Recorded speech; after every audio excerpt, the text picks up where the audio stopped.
Welcome back to Second and Short. It is Monday, October 30th, 2023, the day before Halloween, but also the World Series is tied 1-1. We had an interesting week in college football, to say the least. I don't know what happened. Honestly, I looked through it. I still don't know what happened. The NFL has just been the NFL this week, and you know what? What's not entertaining about that? Everything is entertaining about a week in the NFL. But before we get into anything, make sure if you're on YouTube that you like, subscribe, comment, turn on notifications, all of that. And if you're listening on Apple or Spotify, make sure you're following and rating 5 stars. And then look below me and Colin and follow all those social media platforms. Or go to the link tree, find everything there, follow us there. All right, Colin, you're with me today, and I have to put this out there. I had a very scary realization yesterday while I was watching some college football. And it's not that Yeah, Halloween is on Tuesday. That's scary enough. But it's almost November. That's yeah, scary. That means that college football conference championships are less than 5 weeks away. yeah. They're right around the corner. We're losing daylight on football season. Yeah, this season's been flying by. Yeah, I'm worried, man. I don't want this to happen. I don't want it to be over. Yeah, we just gotta cherish the moments we have, and it'll last longer than we think. Trust. All right, man. Well, of course, today we'll be going through all the games from Sunday in the NFL and giving you some live updates on Sunday Night Football. At the moment, 14-0 Chargers over the Bears at the start of the second quarter.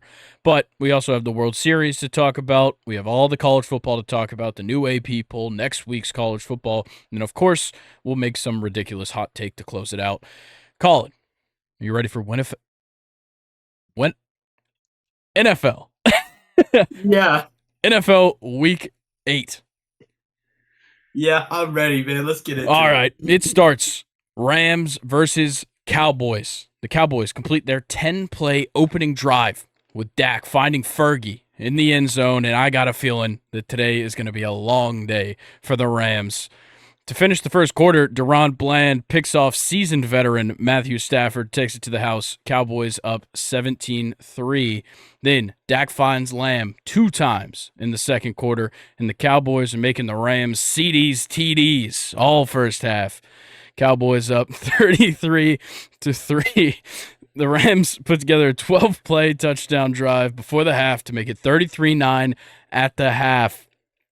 Then Big Ben Skoranek steals a touchdown on the opening drive of the second half. Rams now down only 33-17, but early in the fourth, Dak decided to call his personal chef and gets Cooks to the house for 6. Cowboys 43, Rams 20. Let's talk about it. Yeah. First off, how long did it take you to write that?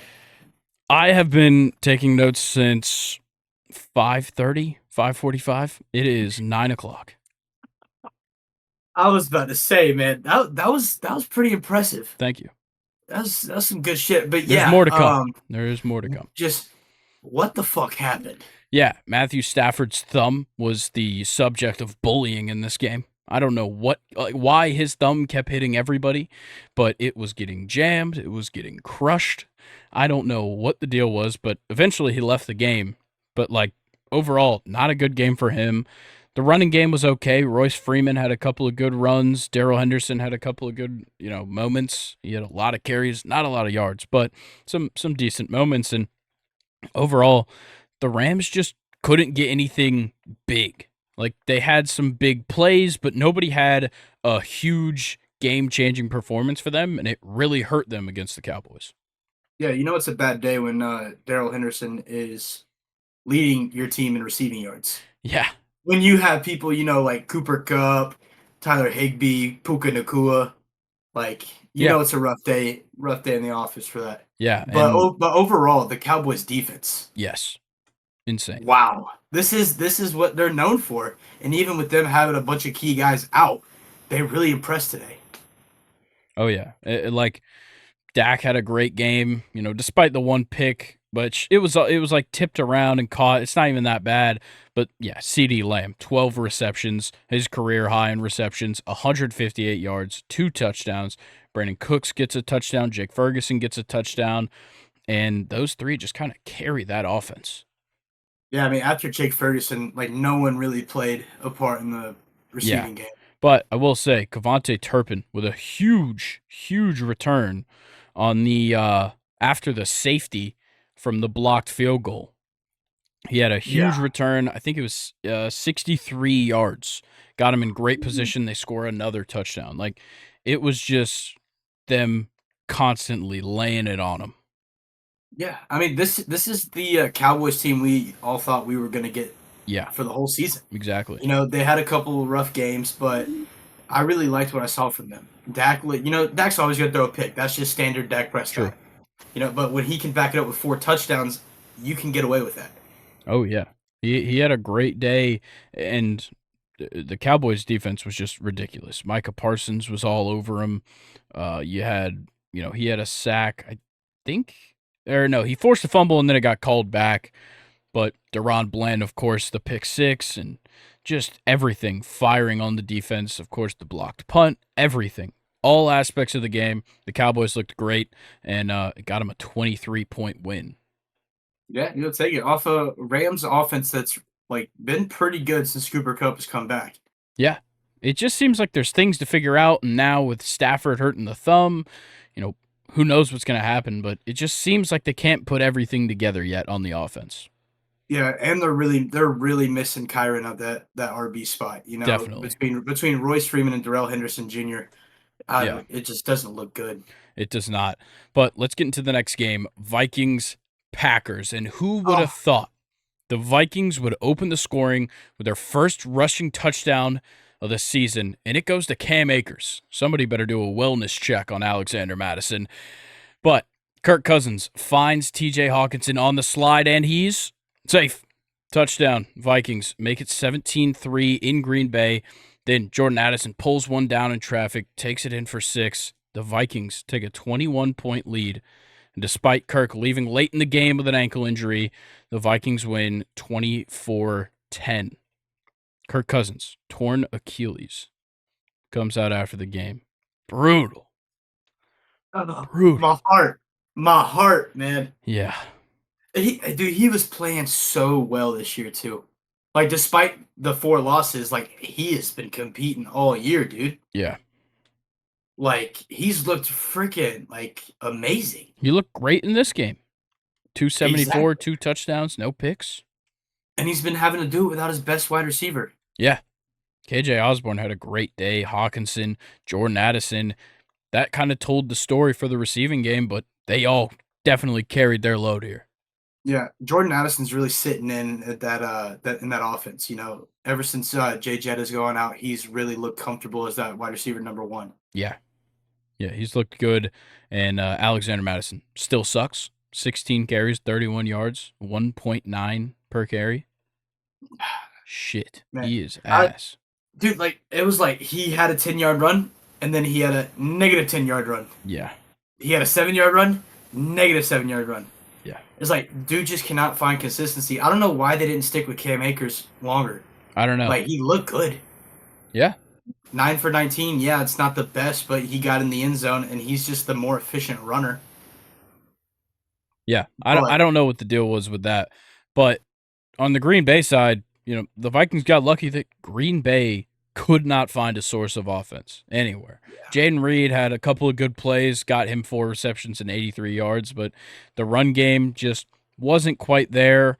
A.J. Dillon had a decent game in the receiving game, but he was 6 carries for 11 yards on the ground. Aaron Jones 7 carries for 29 yards. Jordan Love led the team in rushing yards, but he threw a costly pick and just a lot of, the fumbles from Jones and Jordan Love, who neither of them lost it, but still a problem. And this defense was just on the field way too much to keep up. yeah. So I know Minnesota went out and got Cam Akers earlier. Yeah, Do you think they look for another running back to try to get before Tuesday? I don't think so. Yeah. They if there was anybody, I know Now the they Titans. don't have a quarterback now, Yeah. so there's no Yeah, they need use. they need to get a quarterback first because Jared Hall ain't it. I got a guy down in Atlanta that I'd love to ship off. Yeah, Desmond Ritter, get him the Yeah, fuck out of there. yeah, I'm cool. Take Van Jefferson with him. You don't like Van? We'll talk about it. Actually, it's the Okay. next game. Are you ready to go to the next game? Yeah, let's just scan over. Yeah, Daniil Hunter is still all pro. Yep. So yeah, that's everything I wanted to talk about. All right. Cool. Preston Smith, 2 sacks for the Packers. Still good. All right, next game. Falcons Titans in Nashville. Will Levis makes his first NFL start in those beautiful Oilers jerseys. And he chucks one deep to DeAndre Hopkins for the score. Titans take the lead 7-3, and Levis gets his first career touchdown. But they aren't done, as Levis finds Hopkins again, and DeAndre spins into the end zone, takes a 14-3 lead. But wait, there's more. Willie Mays finds DeAndre Hopkins again and makes it 21-9. Arthur Smith finally pulled his mustached face out of his ass and put Taylor Heineke in, and it immediately changed the pace for this Falcons offense. But Will Levis ain't the only guy known for using condiments. Bijan Robinson turns on the Jets for 6, and the Falcons begin the comeback. But wait, there's more. Just kidding. It wasn't Hopkins this time. Instead, Westbrook Akine to take it to 28-16 for the Titans. Scotty Miller makes it a 5-point game with this touchdown grab, and the Falcons get the ball back quickly. But on 4th and 1, Van Jefferson slammed the door on the Falcons' chance of winning with a horrible dropped pass, and the Titans hold on to win 28-23. That's why I hate Van Jefferson. It's one drop pass, man. It was the worst fucking drop I have seen by a Falcons receiver. Yeah, it was pretty bad. But dude, what the fuck, Will Levis? Yeah. Who would have thought? Yeah, just came out firing. Remember how much shit we gave him around draft time? I will say, I also said he would make a good NFL quarterback. Yeah, we said he was the most NFL ready quarterback. Yeah. Turns out it was CJ Stroud, but only if he has DeAndre Hopkins as a wide receiver, though. True. But one thing that's crazy is that, the Tennessee Titans scored 7 points in every quarter. Yeah. That's it. 7, 7, 7, 7. Yep. Derrick Henry had a decent game. Decent is an understatement. He had a great game. Yeah, 22 carries, 101 yards, and he had 4 receptions for 21 yards. Tyjae Spears had a decent game in his very limited amount of carries. 27 yards on 3 carries is great. We saw them use like a misdirection snap to a Okonkwo for a first down in the run game. They got pretty creative in this game, which is a good way to beat the Falcons because they have a good defense, but if you start switching things up on them, it's going to work, and it certainly did. But my biggest issue is that Ritter, first of all, shouldn't have even started this game. Of course, he put the game in jeopardy, fumbling the ball, as he does, because he just cannot hold on to the ball. I don't know. He's got to lead the NFL in fumbles, right? I honestly hope he does. Like, it's getting ridiculous. As a lifetime Falcons fan, I hope Desmond Ritter leads the league in fumbles. But I also hope that Taylor Heineke is wearing a helmet for the first drive next week. If Desmond Ritter is not standing on the sidelines in a hat, I'm going to be pissed. Yeah, because like you said, as soon as Heineke came in the game, our momentum on offense, changed so much. Oh, my God. Yeah. Like, Heineke, they played the same amount of game. Both of them played a half. Desmond Ritter got sacked 5 times. Heineke got sacked once. Heineke didn't turn the ball over once. Desmond Ritter fumbled the ball. Like, I don't know what the hell was happening. I also don't know what was happening on the play where Jonnu Smith threw the ball to Kaderil Hodge while Kyle Pitts was blocking. That makes no sense. Yeah. That was weird. But Kaderil Hodge had a great game. 3 receptions, 75 yards. Just getting it done easy. We'll take it. Yeah. Tight end you, baby. Yeah. Just wild. And Calais Campbell still reliving the glory days, picking up that fumble that Malik Willis dropped on the opening drive of the game that got him pulled from the game and then ultimately got Will Levis out there. I actually just realized I incorrectly said that Will Levis started this game in the recap, but Malik Willis started this game and was immediately taken out. Yeah, I don't know what to say. I think if Heineke was in that game the whole time, the Falcons win. Yeah, or if we have Drake London the whole game as well. Yeah, that's true. He got lit up. Yeah. But Bijan with his first NFL rushing touchdown. which is crazy. Yeah. Like, cause what? That's probably like 5 or 6 on the season, right? Yeah, he's had a couple of receiving touchdowns already. But for this to be his first rushing touchdown is crazy to me. Yeah, and it was easy. He made Yeah, that shit look way too he easy. jumped. I thought he was about to trip over his own feet. He was going so slow. Yeah, it was wild. But to backpack on what you said, those jerseys for the Tennessee Titans. Oh baby. They're amazing. I know Houston fans were very mad about that. Yeah, but I don't fuck Houston. I don't Yeah, care get about over it. All right, you ready to get into the next game? Yeah, fuck Desmond Ritter. Let's get it. All right, Saints versus Colts in Indianapolis. Gardner Minshew finds Pittman for the touchdown on 4th down to open the scoring in Indy, and then Alvin Kamara takes it back to Las Vegas in February 2022 as he sees green ahead of him, as he sees green ahead of him and punches it in. Saints tie the game at 7. Then the Colts must have been inspired by Kamara. They head to the strip club, knocking it free from Derek Carr and setting up Zach Moss for the rushing touchdown. Then Taysom Hill, who typically does not indulge in strip clubs, had to join the rushing touchdown party. 20-yard rushing touchdown for him. And then Rashid Shaheed shows off the speed to take the lead for the Saints. Alvin Kamara gets away with another one, and the Saints win 38-27. Oh, you're getting pretty good at this. Thank you. Like the rhymings, it's there. Yeah, it was solid. But yeah, it's just like Gardner Minshew. Sometimes he looks like a deer in headlights when he's throwing the ball. Yeah. Like he'll just lean on that back foot and just throw it as high as he can, praying that either Josh Downs or Michael Pittman comes down with it. Yeah, him and Jacoby Brissett. Those are the two that I rely on doing that all the time. Yeah, I mean, in classic Derek Carr, just without the pick, you got 300 yards, 2 touchdowns. Yep. That's it. Yeah. He did fumble, so I think that makes up for it. Yeah, that's why I said picks, not fumbles. Fair enough. But Taysom Hill, what the fuck? 9 carries, 63 yards, 2 rushing touchdowns? Yeah, it's like a tight end leads you in rushing yards. Yeah. But Alvin Kamara got 17 carries, 59 yards, 1 touchdown, but 4 receptions, 51 yards, 1 touchdown. Kamara had more receptions than Taysom Hill, but Taysom Hill had more rushing yards than Alvin Kamara. Really, that's a low in receptions for Alvin Kamara. Usually he's It sitting is. about 8 or 9. Carr just didn't throw the ball quite as much in this game. He didn't need to. Yeah. You got Taysom, Alvin, and even Jamal Williams running the ball. And the defense was setting him up in good spots quite a few times, but the Colts were definitely in this game for most of the game.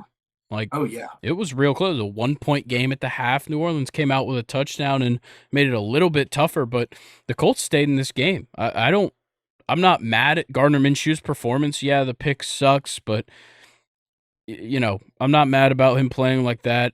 Jonathan Taylor had a great game, 12 carries, 95 yards. Zach Moss splitting the snaps with Jonathan Taylor, which is amazing. Zach Moss looks great. 11 carries, 66 yards, and a touchdown. And then you had Josh Downs having another good week. Not quite as good as last week, but another good week. Michael Pittman gets a touchdown. Drew Ogletree gets a touchdown. But otherwise, the Colts were good, but this defense has sucked the last couple of weeks. Really, this whole season. Great. Yeah, because the Saints' offense is not that good. No. To be putting up 38 on a team. Like, Derek Carr is pretty shit. Yeah. But he's looking like a true vet out there, I will say. He's not making, mistakes over and over again. He's learning from it. He's hitting his guys, Michael Thomas, Alvin Kamara. He's going to, his big playmaker, Taysom Hill. Taysom Hill's known for, the crazy jet sweeps, screen passes, wildcats, everything like that. So why not use it? Yeah, no, I definitely agree. Yeah, I don't really have much else to say about this game, but when it comes to it, both of these teams are pretty similar in my mind. They played this game pretty similarly, and the Saints just come out with the win, just a little bit more effective. With the Falcons and the Bucs losing, Saints are tied for first with the Atlanta Falcons in the NFC South. Yeah.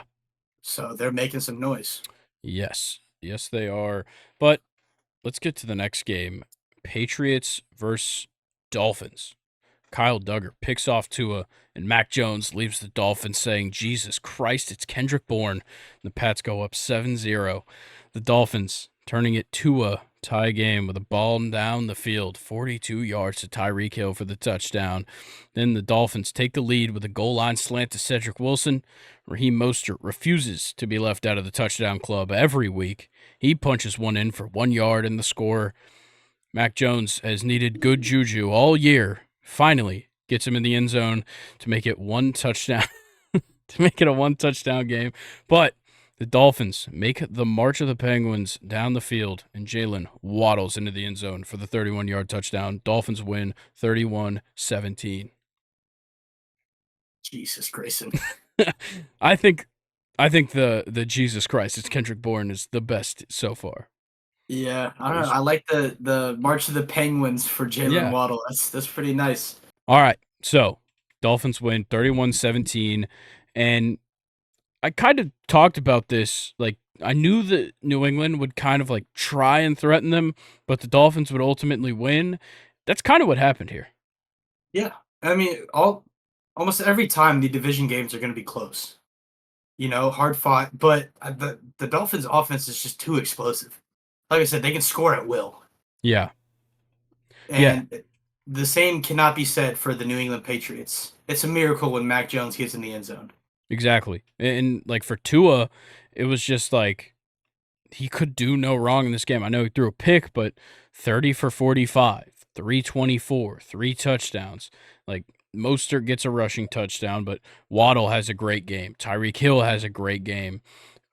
That was kind of it for the receivers, but this offense is so good and it functions pretty much week by week, especially with A-Chain out. It functions with 4 people doing anything.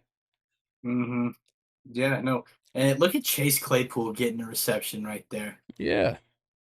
Good for him. We love handing out participation trophies. Glad he made the decision to, come be like wide receiver 6 for the Dolphins. Yeah. Well, I made the joke about good juju, but he had 1 reception, and it was the touchdown for 3 yards. Yeah, only one He target is too. useless. Yeah, well, I know he had did he have a targeting or was it just unnecessary roughness? I can't remember. Yeah, I don't remember, but He had something there at the end of the game. yeah, That's look, all I know. the Patriots just suck at everything on offense. Yeah. They can't throw the ball well. They certainly can't run the ball. Like what do we expect week by week from the Patriots? We beginning of the season we thought, their defense was gonna hang in there and, Yeah. help keep games close to where Mac Jones would only need to throw 1 or 2 touchdowns and could win a game. Yeah. Nah, they've been sucking too. Oh yeah, they suck. Especially with like Judon out, that really hurts them. Mhm. But just overall, like it just feels like something better should have happened in And this game for the Patriots. is Christian Gonzalez still out? Yeah, I think he's gonna miss So like the rest of the season. Because I know he was doing really, Yeah, really good when he he was was. in. But yeah, no, this defense has just been fucking atrocious. Yeah, it definitely is. You ready for the next game? Yeah. Oh, I will say one thing. Between Jalen Waddle and Tyreek Hill, they had 25 targets just between those two. Good lord. That's more than half of Tua's attempts were to those two. Goodness. Makes sense though. Next highest in targets was the running back, Salvan Ahmed, Jeez. with 4. That's all right. The next game, Jaguars Steelers. The Jags find out why it's called the Steel City early, as they get their ability to score touchdowns stolen in the first half. 9-3 Jags on only field goals going into halftime. Kenny Pickett gets slammed, leaves the game with a rib injury. But I guess Pickett was ribbed for the pleasure of Trubisky, who replaced him. And after that one, we're going to take a break from the jokes because Lawrence finds Etienne for the 56-yard touchdown, get the 2-point conversion. They go up 17-3. Pittsburgh gets on the board with a Pickens touchdown, but the Jags hold them off, and they get the victory 20-10. Yeah. You know what? That wheel route for Travis Etienne was probably the most beautiful thrown ball and catch that I've seen all year. Yeah, it was ridiculous. Like, like if Etienne stays on his feet, that's a touchdown. Yeah. Oh yeah. Wait, wasn't it a touchdown already? Yes, it was a touchdown, 56-yard touchdown. What? For some reason, I thought he fell. That's my guy. That's I my think bad, he guys. did have a run where he fell, maybe. But it was like because he didn't have any long runs, but I think I remember seeing something Yeah. like that. Maybe it's All right, somebody but else. let's flip it to the other side. I don't think I've seen a worse team run the ball than Pittsburgh this Yeah, year. oh my god. Nobody over 19 rushing yards in a total of 18 carries for the team. The longest rush is tied between Kenny Pickett and Calvin Austin for 10 yards. Like we were talking about how bad New England was. Pittsburgh is worse. Oh yeah. Yeah, they suck at running the ball. Like bad. Like what happened with Najee Harris, bro? Last year he was like goated. I have no idea. This year he forgot how to, run. Yeah, I genuinely can't explain it. Like Kenny Pickett was shit, gets hurt. Mitch Trubisky comes in, somehow is worse. The passing game, they couldn't do anything other than hit Deontay Johnson and then the short touchdown or the 22-yard touchdown to George Pickens, but that was his only reception of the game on 5 targets. Deontay Johnson had 14 targets in this game and had 8 receptions. Like Najee did well in the air. 5 receptions for 42 yards on 5 targets is great. But this offense just sucks. It is so bad. And the defense didn't play that bad. Like only giving up 20 points to the Jags is definitely not bad. No, not at all. But yeah, Etienne had one hell of a game. Of course, the 56-yard receiving touchdown. He had 70 receiving yards in total and 3 receptions, and he had 24 carries for 79 yards. Not the most efficient day, but still putting up yards. Trevor Lawrence just kind of did his thing. He did throw a pick, but 292, 1 touchdown is not bad at all. No, not at all. At the end of the day, it's hard to play at Pittsburgh. Yeah, it is. It's a tough defense to face. Yeah, so whenever you can come out with a win, a 10-point win is not nothing to be sad about. Yeah. Like I'll take that any day.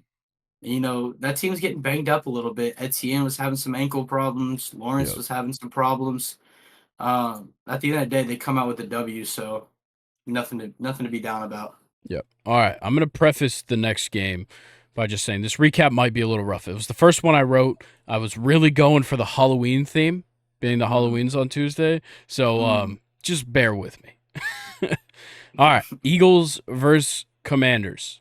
The Washington Commanders strike first on 26-yard touchdown that had Terry McLaurin getting scary just in time for Halloween. But the Commanders make it 14-3 on a beautiful 20-yard pass to Jahan Dotson in the end zone.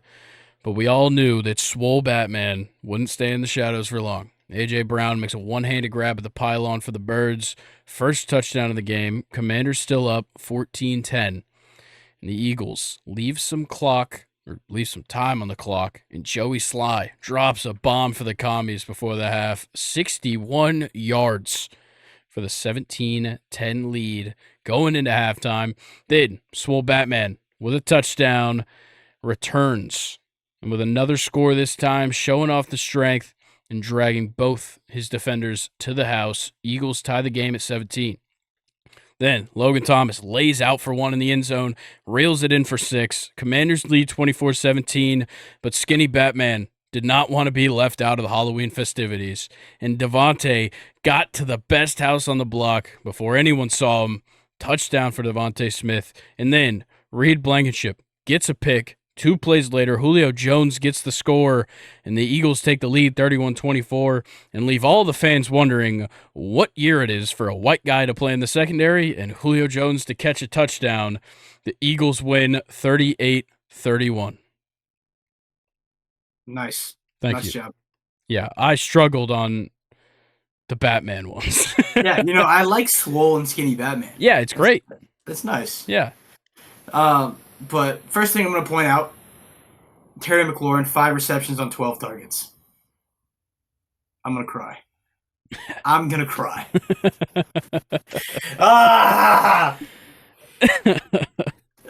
Yeah, but no, it's like every year this game is probably one of the best games in the NFL to Yeah, watch. 2 times a Commanders year. Eagles. It's always amazing. Yeah.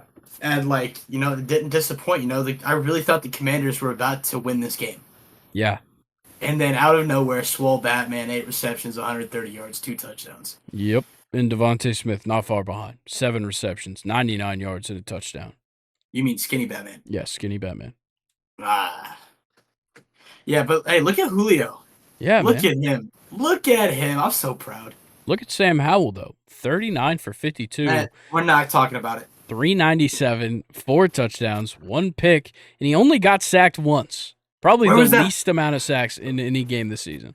Where was that last week? Huh? Don't know. Where was that last week? Do the Giants have a better pass rush than the Eagles? No? Got us thinking. Just saying. Absolutely not. No fucking chance.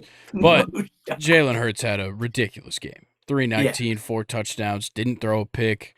Didn't really run the ball very much, but DeAndre Swift on the fake tush push, running it in for the touchdown late in the game, that was sick. Not as sick as the Commanders stopping the tush push. It's true, but they didn't stop the fake. Yeah, I don't care. I don't care about the fake. 4th and 1 on the 1 yard line, and they stop it. Yeah, that's solid. Come on now. it was. We love to see it. All right, so don't ban it, right? Yeah, don't ban it. No, right, fuck that. Cool. I had never said to ban it. Yeah, I don't care. What are you gonna ban? You gonna ban jet sweeps now? Like you're just gonna keep banning just specialty plays. I don't think it's the same. It's fine, man. It's a fucking play. I think the play is fine. I think people have an issue with it because it used to not be allowed.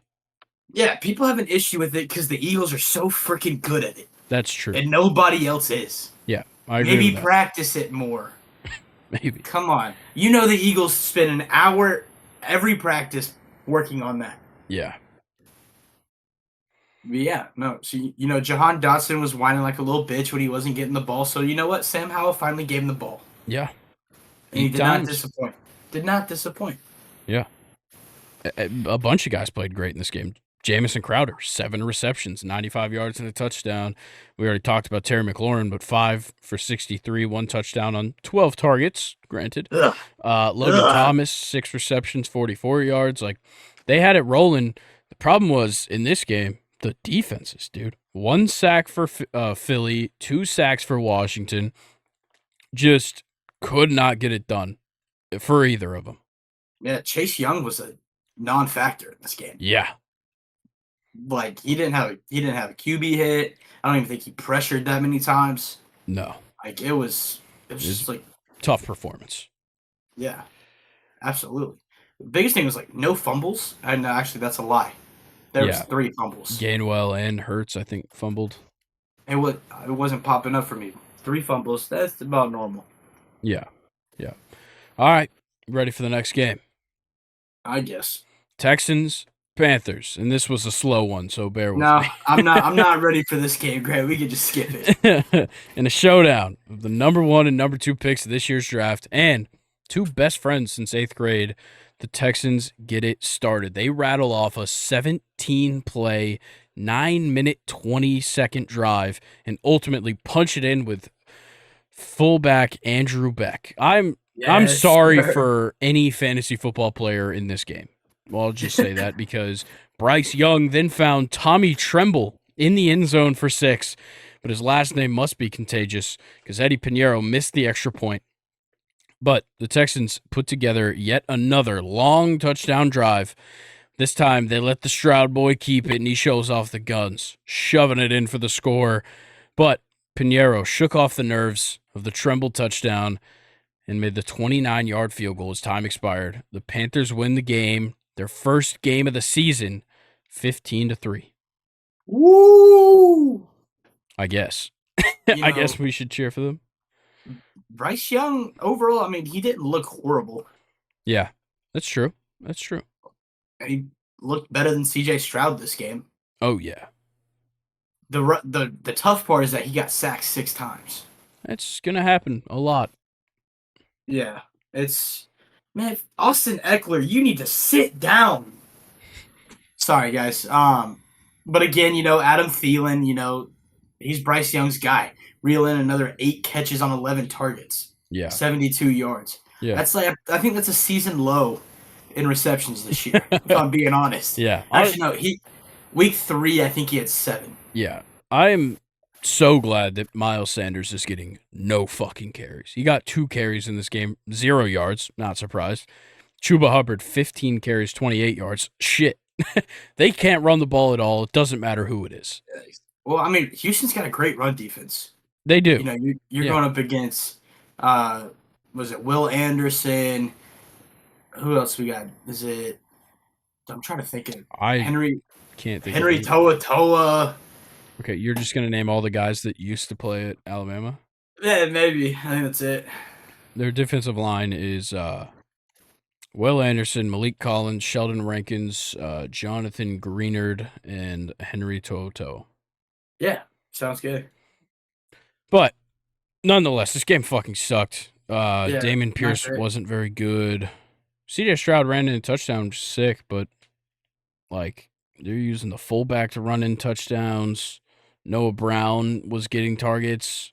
Nico Collins was getting the same amount of targets almost, which is ridiculous. Tank Dell kept running jet sweeps. They ran 3 jet sweeps with Tank Dell. I don't know what was going on. Dalton Schultz did nothing. He got 5 targets, had 2 receptions. For 5 yards. Yeah. That was insane. Just a shit game. I'm so mad that I watched this game. Yeah, I would have turned this off so quick. Yeah. Shout out Jonathan Greenard, 2.5 sacks. Malik Collins, 2 sacks. I think that was kind of. They got any good names? DiCaprio Boodle. Wow. What about Mateus Farley? Nah, Panthers take this one by a mile. Shy Tuttle. Yep, that's a good one. Camus Gruger Hill. Yeah, I saw that one. I didn't even want to try. Dude, Frankie Luvu. Yeah, Luvu. I think. Well, then again, Houston might win just off of what Kaimi Fairburn's actual name is. What is it? Go ahead and look it up. Just for my entertainment. Oh Lord, do I really want to? Yeah. Just look up Kaimi Fairburn full name. Oh, why is it the first suggested when I type in his name? It is a collection of letters and apostrophes. What? John Christian. There's no way that any of us could figure out how to say that. Yeah, I'm not even gonna try. Yeah. No, that's crazy. Yeah, Vita Vea beats him though. But that's a topic for another day. Anything else to say about this shit game? No. All right. Jets versus Giants. Kayvon Thibodeau. His little hand just barely French kisses the ball as Zach Wilson draws back and he loses it. But the G-men settle for a field goal on that drive. Breece Hall makes every Giant miss on his insane 50-yard receiving touchdown that was only thrown about 5 yards to him. And the Jets take the lead, and then former Syracuse Orange Tommy DeVito replaces Tyrod Taylor and runs in a 6-yard touchdown to make things all sunny in East Rutherford. G-men lead 10-7. All of a sudden, the sun goes away as Graham Gano misses a field goal. Wilson finds Wilson to get down the field. Greg the Leg ties the game, sends it to OT, and Greg will be writing this at the end of his diary, though it is not a wimpy kid. Greg the Leg hits the winning field goal. Jets win 13-10. Yeah. Shit. Saquon Barkley ran the ball 36 times. Yeah. Granted, that's what happens when Tommy DeVito comes in the game. Yeah, he only attempted 7 passes. He completed 2 for -1 yards. Nice. Fuck yeah. And Tyrod completed 4 for 8 yards. Yeah, I mean, weather was horrible. Oh, yeah. It was shit. Still, that's horrible. 4 completions for 8 yards. Yeah. Wow. Garrett Wilson had a great game. 7 receptions, 100 yards. Yeah, nice. He just fed the ball to Brees Hall and Garrett Wilson. That is it. Yeah. That is it. But yeah, no, this game might have been worse than the Panthers Texans. Yeah. Yeah, it might have been. Brees Hall ran 12 times for 17 yards. Yeah. Compared to Saquon's I think that 36 for stat right 128. there tells the entire story of this game. Mm-hmm. Zach Wilson fumbled the ball twice, got sacked 4 times for 47 yards. Just brutal. The defense for the Jets was great. Defense for the Giants was great. I will say that. Like the Panthers and the Texans, neither side of the ball was all that good. At least the Jets and Giants defenses were great. Like Kayvon Thibodeau had 3 sacks. What the fuck did you just do? I was trying to not yawn. Okay. I canceled it out. He just yawned canceled, I guess. That's crazy. Jermaine Johnson had 2 sacks for the Jets, but yeah, overall a slow game. Just brutal. And it goes to OT as well, just to make it longer. It sucked. Yeah, I mean, listen, Zach Wilson is doing what he needs to do to keep the Jets in it until Aaron Rodgers comes back. Dude, they're 4-3. Because, ladies and gentlemen, he is coming back before the playoffs. Oh, yeah. I think they said, week 13? I think I saw week 15 is week the 15? early idea.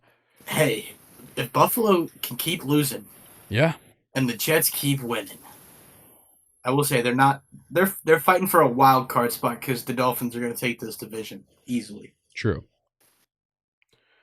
But yeah, look, your leading receiver for the Giants, Darren Waller, 1 catch on 4 yards. Yeah. What the fuck? I don't know. That's insane. Yeah. It was I know the weather was horrible and shit. Yeah. But still, you are an NFL quarterback. Can you not throw the ball? I don't know. I have no idea. It's crazy. If Tyrod is I know he went to the hospital. If he's seriously hurt, I haven't seen anything. I think he's going to be staying the night in the hospital with the rib injury. That's not good. Daniel Jones better be coming back next week. I was about to say, Daniel Jones needs to come back with a whole other attitude. Yeah. Not this first half of the NFL season, Daniel Jones. We need Danny Dimes to step back in the pocket. Sir. Vanilla Vic needs to come back. Yeah. All right. Anything else for that one? Nah. All right. Browns Seahawks into the afternoon. Jake Bobo takes it on the end around and punches it in for the first score of the game, but the Browns defense leaves their locket open, and Geno Smith finds it in the back of the end zone, take the 14-0 lead in the first. PJ Walker finds David Njoku, and he bullies his way through the Seahawks secondary for the touchdown, and the Browns run the old hunt punch on the goal line to cut the deficit to 3. Seahawks up 17-14. After the Browns took the lead, JSN gets around the corner for the touchdown, and they lead with 38 seconds left, and they hold on to it. Seahawks win 24-20 over the Cleveland Browns and PJ Walker. Yeah, I'd like it to be known, Kenneth Walker's first drive, oh my 45 God. yards. Yeah. 45 yards. I think it was the first run. Yeah, and then they just stopped running the ball. Yeah. Zach Charbonnet got a few touches here and there, but yeah, it was they were like, nah, we're good.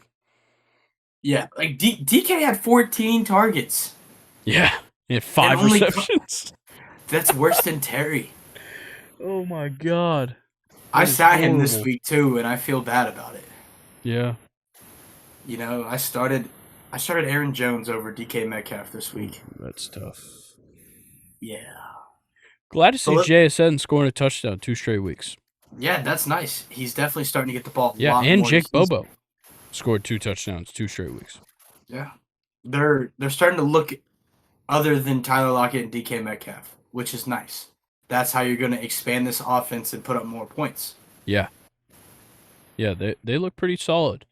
And putting up 24 on the Browns, pretty difficult. I know the Colts in that fucking crazy shit that happened last week did, but the Browns defense still played well, but 24 points against the Browns is going to get it done when PJ Walker's starting. Yeah, Hey, listen, the 49ers couldn't do it. Nope. That's all I'm gonna say. Yeah. No, you're right. It definitely changed the game quite a bit. But, two interceptions for both sides. You had Maurice Hurst and Martin Emerson getting picks for the Browns, and Julian Love and Tariq Woolen for the Seahawks. But overall, this was a good game to watch.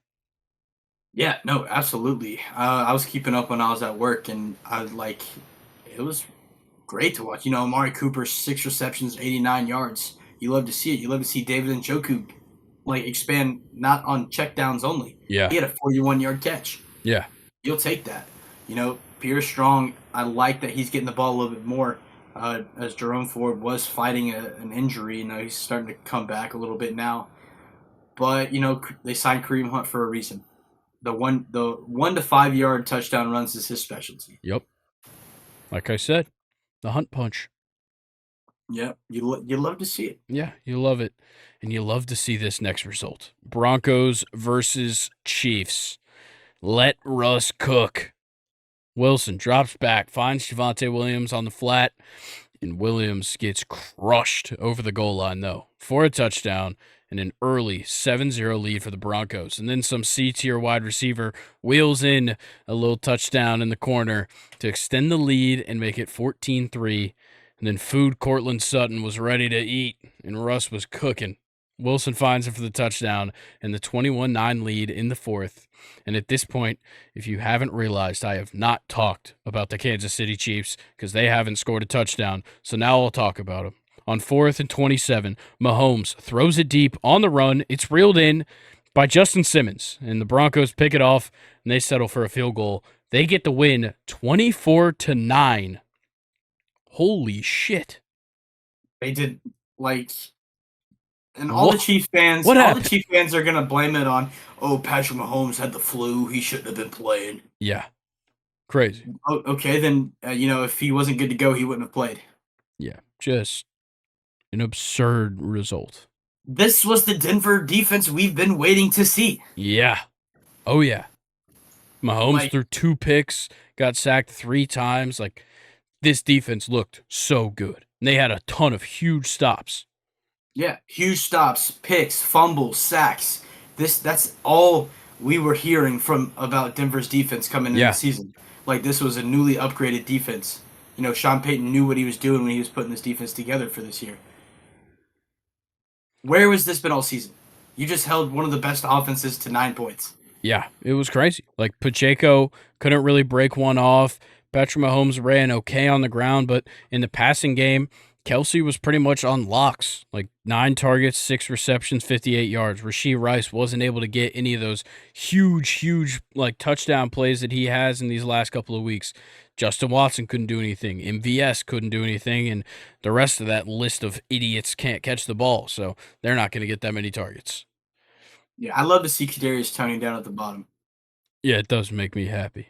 Yeah, maybe Pacheco was happy today. He didn't have any anger when he was running. Yeah, well, I'd be angry. 3 receptions, -3 yards, and he had a long of 7. Yikes. That's tough. Yikes. That but tough. Listen, Denver Broncos won when their leading receiver was Jerry Jeudy with 2 receptions. Yeah, Russell Wilson threw 19 passes and 114 yards and had 3 passing touchdowns. It's the turnovers. Yeah. The turnovers is what put him in great position. Yeah, good stops, big turnovers, all sorts of stuff contributing to this blowout win. Yeah, Will Lutz even missed a field goal. Yeah. Classic Will Lutz. But yeah, no, like you said, how do you say his first name? Baron Browning, 2 sacks. Zach Allen, half a sack. Jonathan Cooper, half a sack. You'd love to see it. Granted, the Chiefs did have 6 sacks. Yeah, George Karlaftis went crazy. 2.5 sacks for him. Yeah, that's insane. Yeah. Chris Jones, pretty quiet for the most part. Had 1 tackle for loss. Other than that, it's just a non-factor. Yeah. Yeah, they were definitely all over him. They definitely sending all those linemen that they purchased in the offseason at him. All right, you ready for the next game, though? Mm-hmm. Ravens Cardinals. Like I said to preview this game on Friday, Josh Dobbs runs in for a touchdown every now and then, and like a moth to a flame, he did it again to open the game. Then, the Lamarck Andrews tandem came to play, and they tie it up on the following possession. Then, late in the second quarter, the Gus Bus got started, and it ran it in for the touchdown. The Ravens take the 14-7 lead at the half. The Gus Bus made a quick pit stop, and then ran it in another late in the third for the 21-7 Ravens lead. But Josh Dobbs finds Trey Danny McBride, who was end zone bound and down. Oh, fuck. I fucked up. Okay, I'm restarting that one because I like this joke. Josh Dobbs finds Trey Danny McBride, who was end zone bound and would not go down. The Cardinals start the climb back, making it 24-15. Then the Gus Bus finishes its third route of the day, drops the kids off in the end zone, makes it 31-15. Hollywood Brown finds the end zone. Matt Prater gets the Cardinals 3, but it's not enough. The Ravens win 31-24. Sorry, I got to talk about the Danny McBride joke. Did you get it? Eastbound and down. Mm-hmm.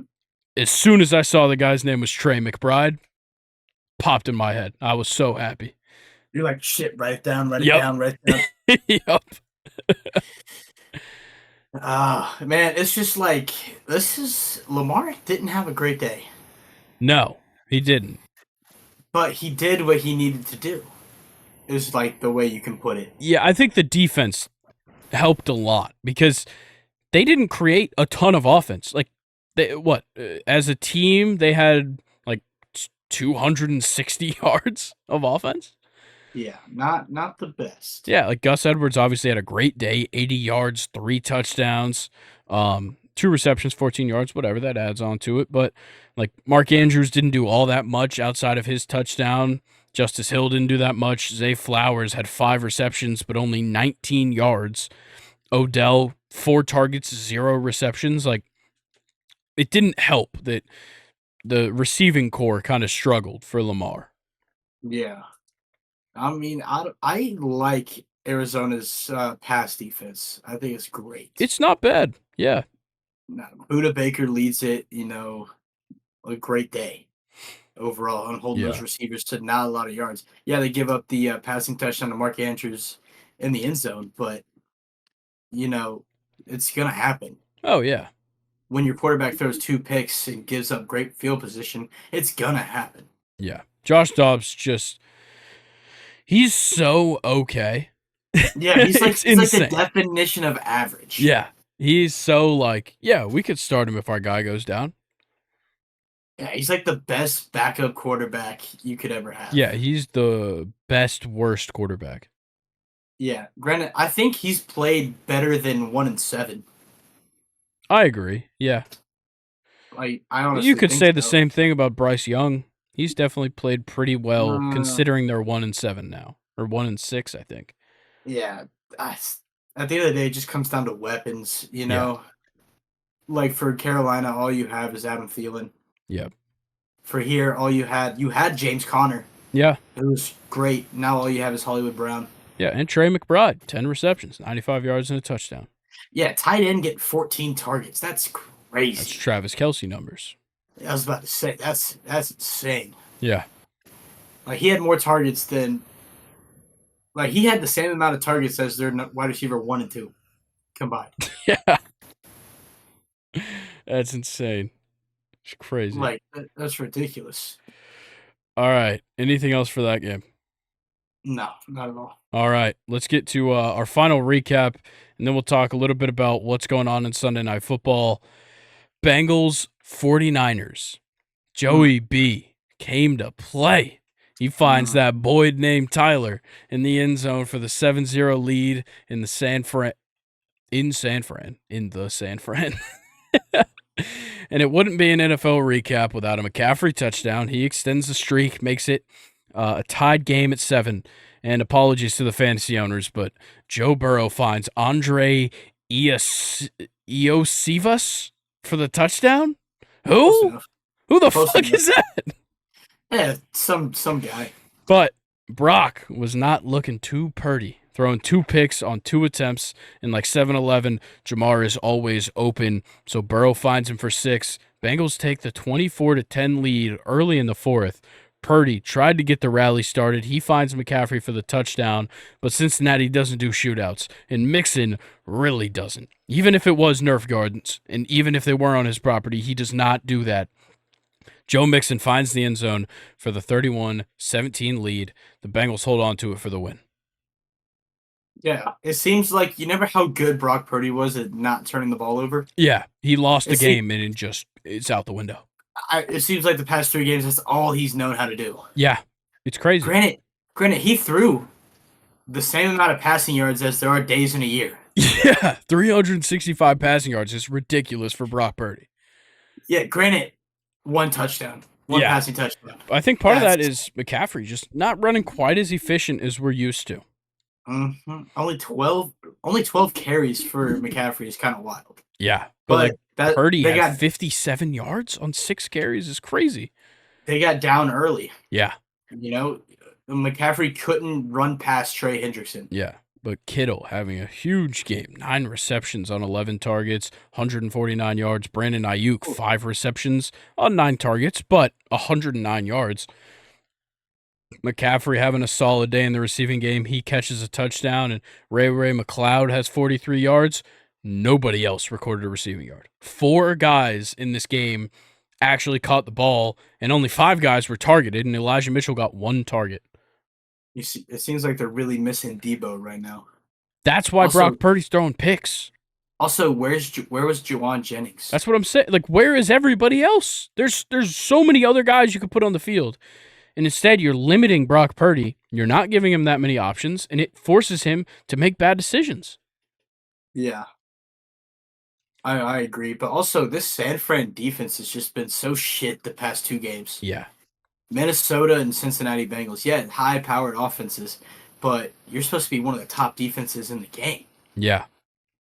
Like, we're talking primetime Seattle Seahawks, Legion of Boom era. Yeah.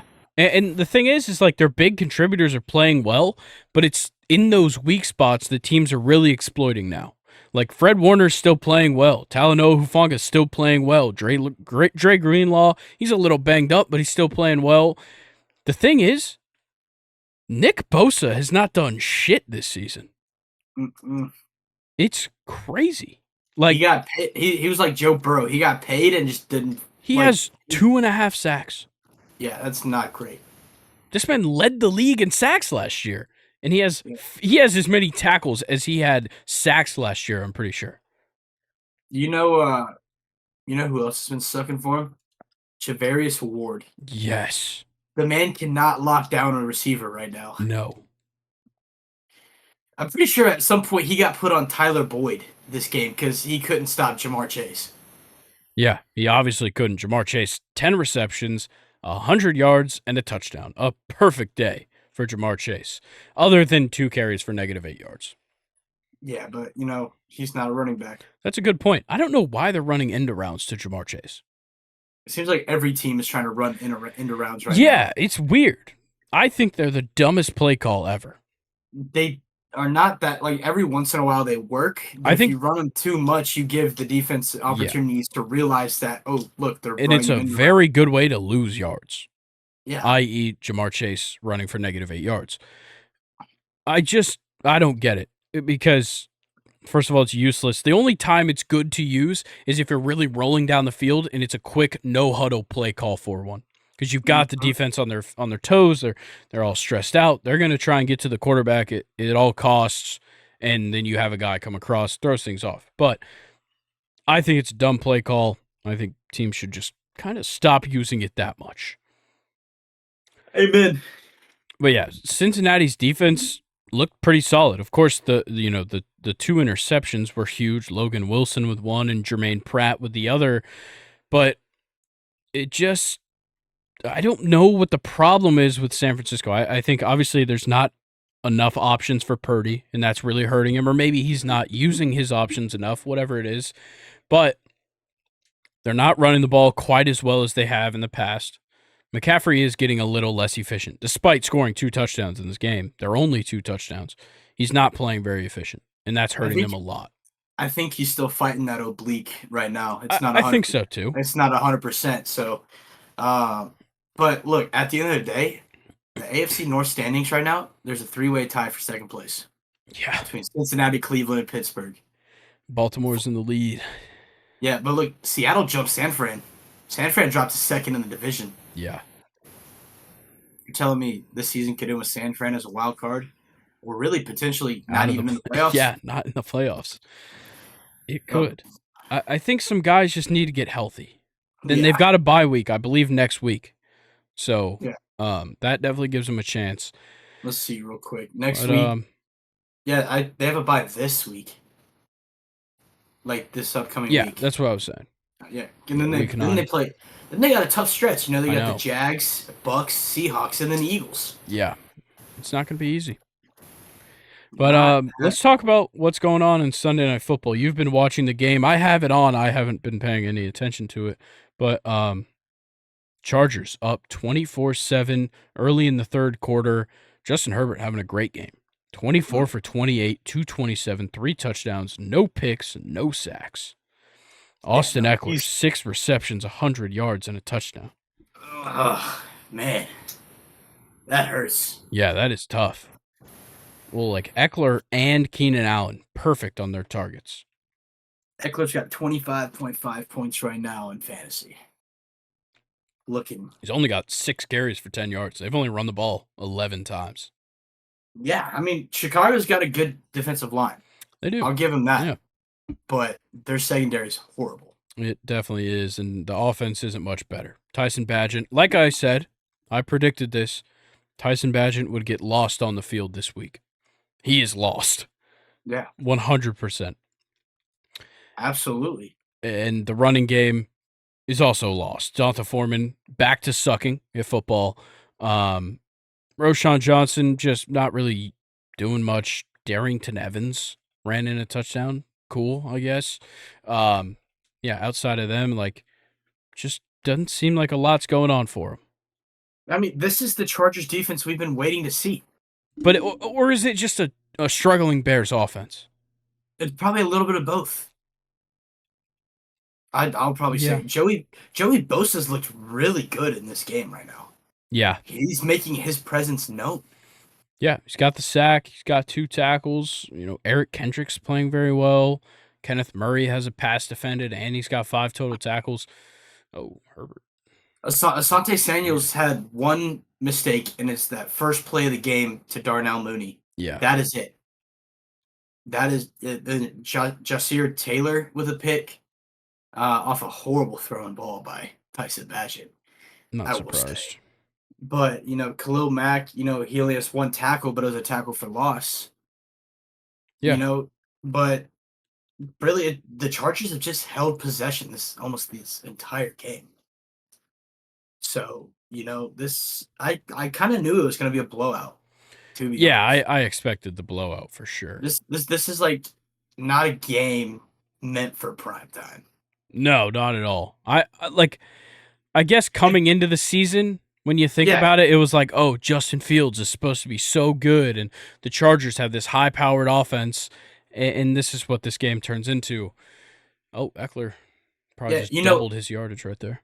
You know, listen, if Justin Fields, you know, wouldn't have got hurt, he was getting hot right there. Yeah. Like, he was starting to play really well. Maybe this is a entirely different game. You know, DJ Moore is probably more effective. Cole Kmet is getting more targets because, you know, Tyson Bagent, I think, just has some, you know, vendetta for Cole Kmet. You know, last week, 0 targets with 0 catches. Yeah, it's This tough. week's a little bit better. You know, four targets, 4 receptions for 32 yards. We'll take that. Yeah. But listen, Darnell Mooney had a 41-yard catch in the very first play of the game. He's only had 1 target since. Yeah, that's not good. Like, why not, like, keep going to him? Yeah. You know? Yeah, I don't know what the issue is here, but let's talk a little bit about Monday Night Football. We'll update on Sunday Night Football throughout the episode and give you the final update here at the end of the episode. But Monday Night Football, Raiders, Lions. This has got to be a Lions blowout. Yeah, I don't think the Raiders are going to be able to Like, hang I on. know the Lions were not good last week. The Ravens are a good team. It's okay. The Raiders suck. Mm-hmm. Me and Luke went on and on and on about the dysfunctionality of the Raiders on Friday's episode, and I think that certainly hurts their chances just in football games. Yeah, and we're going to get to see another full game of Jameer Gibbs with David Montgomery still being out. Yeah, I'm Uh, happy. I'm yes. glad to see another game like that because he played great. Him Mm-hmm. and Amon-Ra St. Brown played great. The whole team just didn't. If they can get the Yeah. whole team to play well and Jameer and Amon-Ra to play well, then I think it goes a whole lot different. Yeah, that defense, we're going to see probably the best side we've seen all season from them. Yeah. A struggling Raiders offense. Yeah. Jimmy G, who's been fighting injury. Josh Jacobs, who's had a very slow start this year. Yep. If they can, at Brian Branch, I believe, is back healthy. So we're going to see a full game from him. Yeah, there's definitely a lot to look forward to with this Lions team, especially going into this game, considering it's a pretty weak Raiders team. The defensive line has not been as good as we thought it would be. The secondary is atrocious. The offense just cannot get rolling. Devontae Adams, they can't figure that shit out. And Josh Jacobs just has not been efficient at all, especially compared to last season. Yeah, Jimmy G's going to be looking for Devontae Adams to step up. They're going to keep going to Jacoby Myers because, that's been working for them. Yeah. But, we got to see Josh Jacobs get more involved in the passing game, too. That's what he was known for last year. Yeah. Like, he was the Austin Eckler last year. Like, Definitely. the best Well, at Austin Eckler was the Austin Eckler last year. He had like almost 1,000 receiving yards. it. Yeah, that's right. Josh Jacobs led the league in rushing yards last year. Did he really? Yeah. Fuck me. It's tough. Oh well. But Detroit's got to win. Minnesota's right on their ass. Oh, yeah. Yeah, but Minnesota's coming up now 4-4. Kirk's going out. There's a good chance the Lions take a pretty big leap in these next couple of weeks. Unless Minnesota goes out and finds them a quarterback that can step in, They're not. I hate to break it to you. Go get Brian Hoyer. You know what he can do. Yeah, play like shit. 3 picks a game, baby. Let's go. Go get fucking Carson Wentz. Yeah, probably not. Get Colin Kaepernick. Didn't he go to the CFL? No idea. I'm pretty sure he went to the CFL. If not, yeah, no, honestly, go get him. Yeah, try it out. Bring back Cam Newton. Let's run it back. Okay, we're getting too deep in the game. You ready to talk a little bit of baseball? World Series time. Bro. Who wouldn't want to talk about this game, this matchup? God.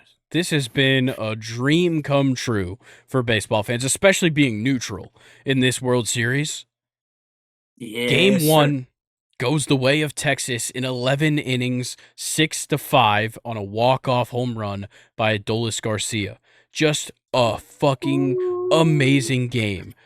Back and forth, like Texas takes the 2-run lead. Arizona scores 3 in the third. Texas ties it back up. Arizona goes up 2. Texas gets crazy in the bottom of the 9th, scores 2, and then they go into extra innings, and they get the walk-off in the bottom of the 11th. Just a ridiculously good game to watch. Corey Seager, a huge home run there, bottom of the 9th. Ooh, man, huge is an understatement. Yeah. That shit was... He dropped that back knee, and he said, "See ya." It was ridiculous. Just absolutely insane. I watched the video the other day, and they put it to the Moneyball sound. But tough scenes for Paul Sewald. First blown save, I believe, of the postseason. He was going crazy. I think he had 6 saves up to this point. This postseason, he'd been great, but yeah, just couldn't quite hold him off. First run he's given up this postseason. That's crazy. Yeah, no, he's been probably one of the most dominant closers. Yeah, in postseason. And you've got great setup guys ahead of you. Me and Luke talked about this. Like Thompson, Mantiply, and Ginkel have been great. Mantiply not as much as a setup man, but Ginkel has 6 holds. Thompson has 5 holds. Ginkel hasn't given up an earned run yet. So they've got their bullpen figured out. It's just a tough look for Paul Sewald. He's looked so good, but it's going to, you're not going to be great every single game, especially in the postseason. Yeah. Yeah, No, just 100. a fantastic game. And Jose Leclerc coming in after Will Smith just Will Smithed it. He didn't even do anything wrong. Just, No. you know, Look at it. Look at his postseason ERA though, 6.75. that's why they That's only trusted classic. him to record 2 outs. Listen, and he's probably still gonna find a way to get a ring. His third We'll consecutive see. ring. We'll see. Because the tides turned. Game 2 was, in my opinion, better. I like a lot of runs from one team. It makes it fun to watch. The Diamondbacks win it 9-1. And this offense was rolling to the point where Tommy Pham had the chance to become the first player to go 5 for 5. And he was like, nope, I want Jace Peterson to get in a bat. What a guy. Yeah, What and a Jace guy. Peterson scored a run as the pinch hitter for Tommy Pham, then, went up and got out. But shout out Tommy Pham. Who Stand cares, up bro? guy. Listen, that's what this team has been about. Yeah, shout out Dogshit Braves legend. Jace Peterson. I just called him Ace Peterson. Jace Peterson. Ass Peterson, baby. Nah, Ace Peterson. But yeah, Ketel Marte, 2 RBIs, he got 1 hit. Corbin Carroll, 2 RBIs, he got 2 hits. Gabriel Moreno with the solo shot. Like, this game was so much fun to watch as somebody who's kind of rooting for the Diamondbacks personally. Alec Thomas, a 2-hit game, he scored a run. Lourdes Gurriel, a 2-hit game, he walked as well. He scored a run, he had an RBI. Like, this offense was so much fun to watch in this game. And just, I'm so excited for the rest of this series. I love that the rookies are not phased that they're in the World Series their first year. Yeah. It's huge. Like Corbin Carroll batting 296. Yeah. Evan Carter batting 313. And then Josh Young, 302. Yep. Like, excuse me? Y'all are rookies, bro. Yeah. Just absolutely insane. Like, on Texas' side, they just couldn't get it going against Merrill Kelly, who's now put together 2 fantastic starts to start off this postseason. Both of them away from home in these last 2 starts, and he's pitched fantastic. This one, 7 innings, 3 hits, 1 run, 9 strikeouts.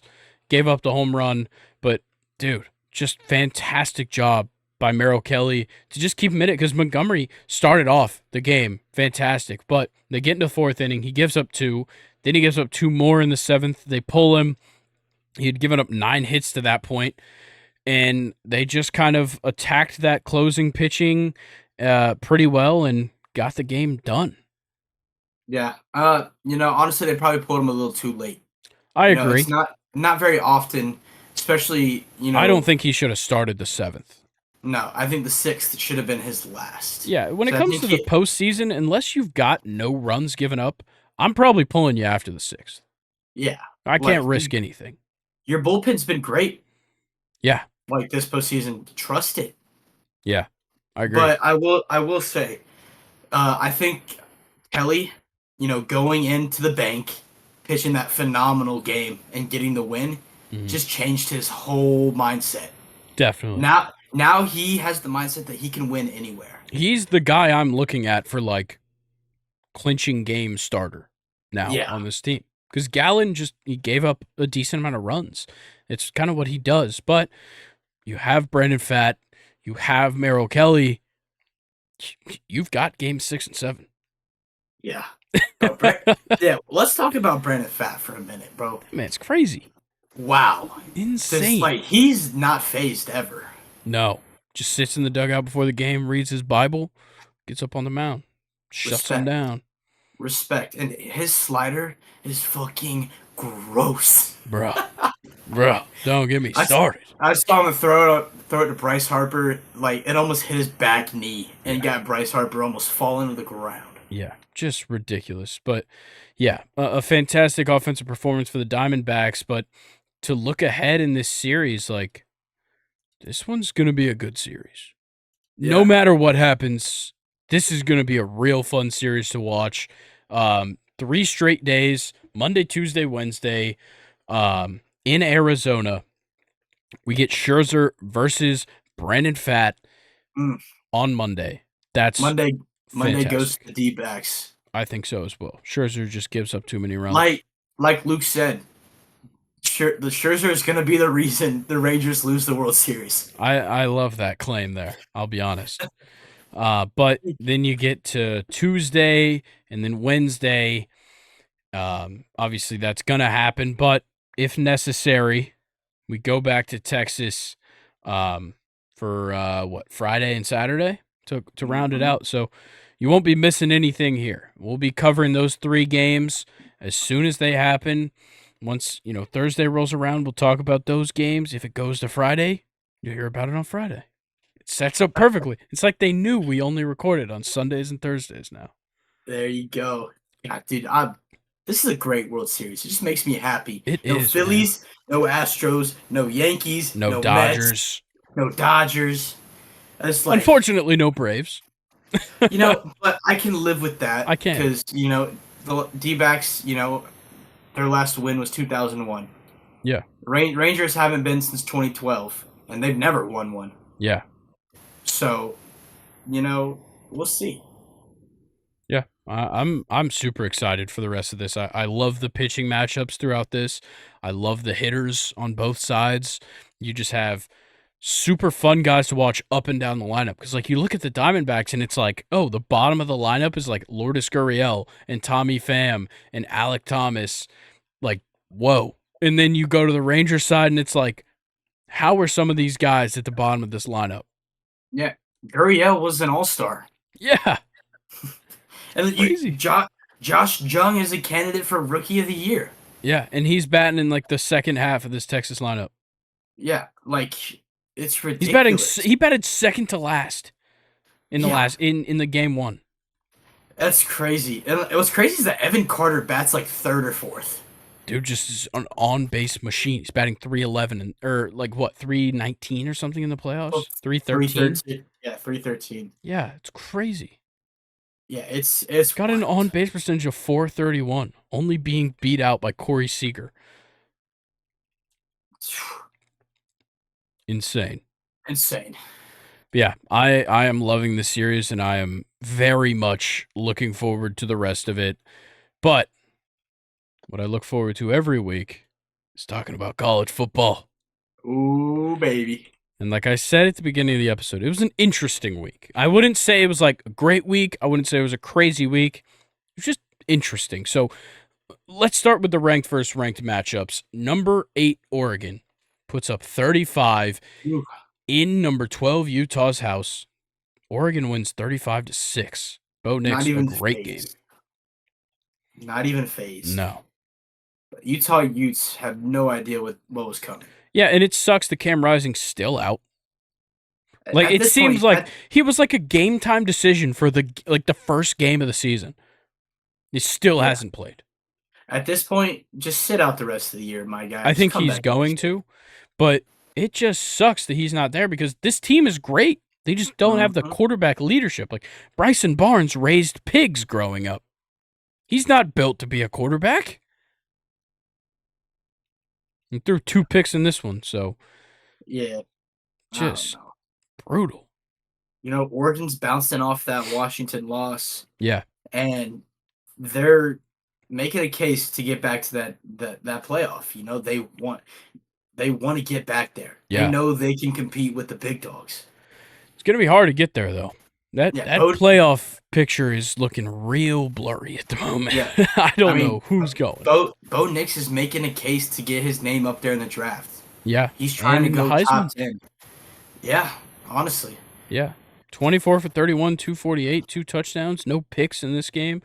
He had a rushing touchdown on the ground. Bucky Irving had one as well, 83 yards for him. But Troy Franklin, a great game, 8 receptions, 99 yards. He caught a touchdown.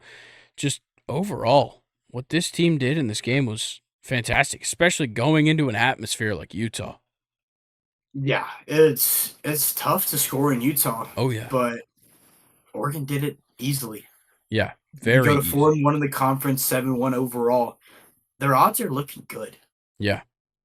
Because let's see, the rest they got California, USC, Arizona State, Oregon State. California, mid. Yeah. USC, shit. Yeah, we just saw them square off. Yeah, we'll talk about 50 that to later. 49. Arizona State, shit. Oregon State is really going to be their last big competitor. And then, they lost this week too. yeah, but Oregon State's always a classic matchup. That's true. Yeah, I will say Oregon, luckily, has a much easier route to the end of the season than Washington. Mm-hmm. And we'll talk about Washington a little bit later, but let's get into the next, the only other ranked versus ranked matchup.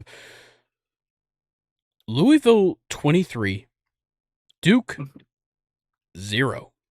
Yeah. Riley Leonard did not look good this game. Yeah. Like, how did this happen? Riley Leonard completed 9 passes. Yeah, on 23 attempts.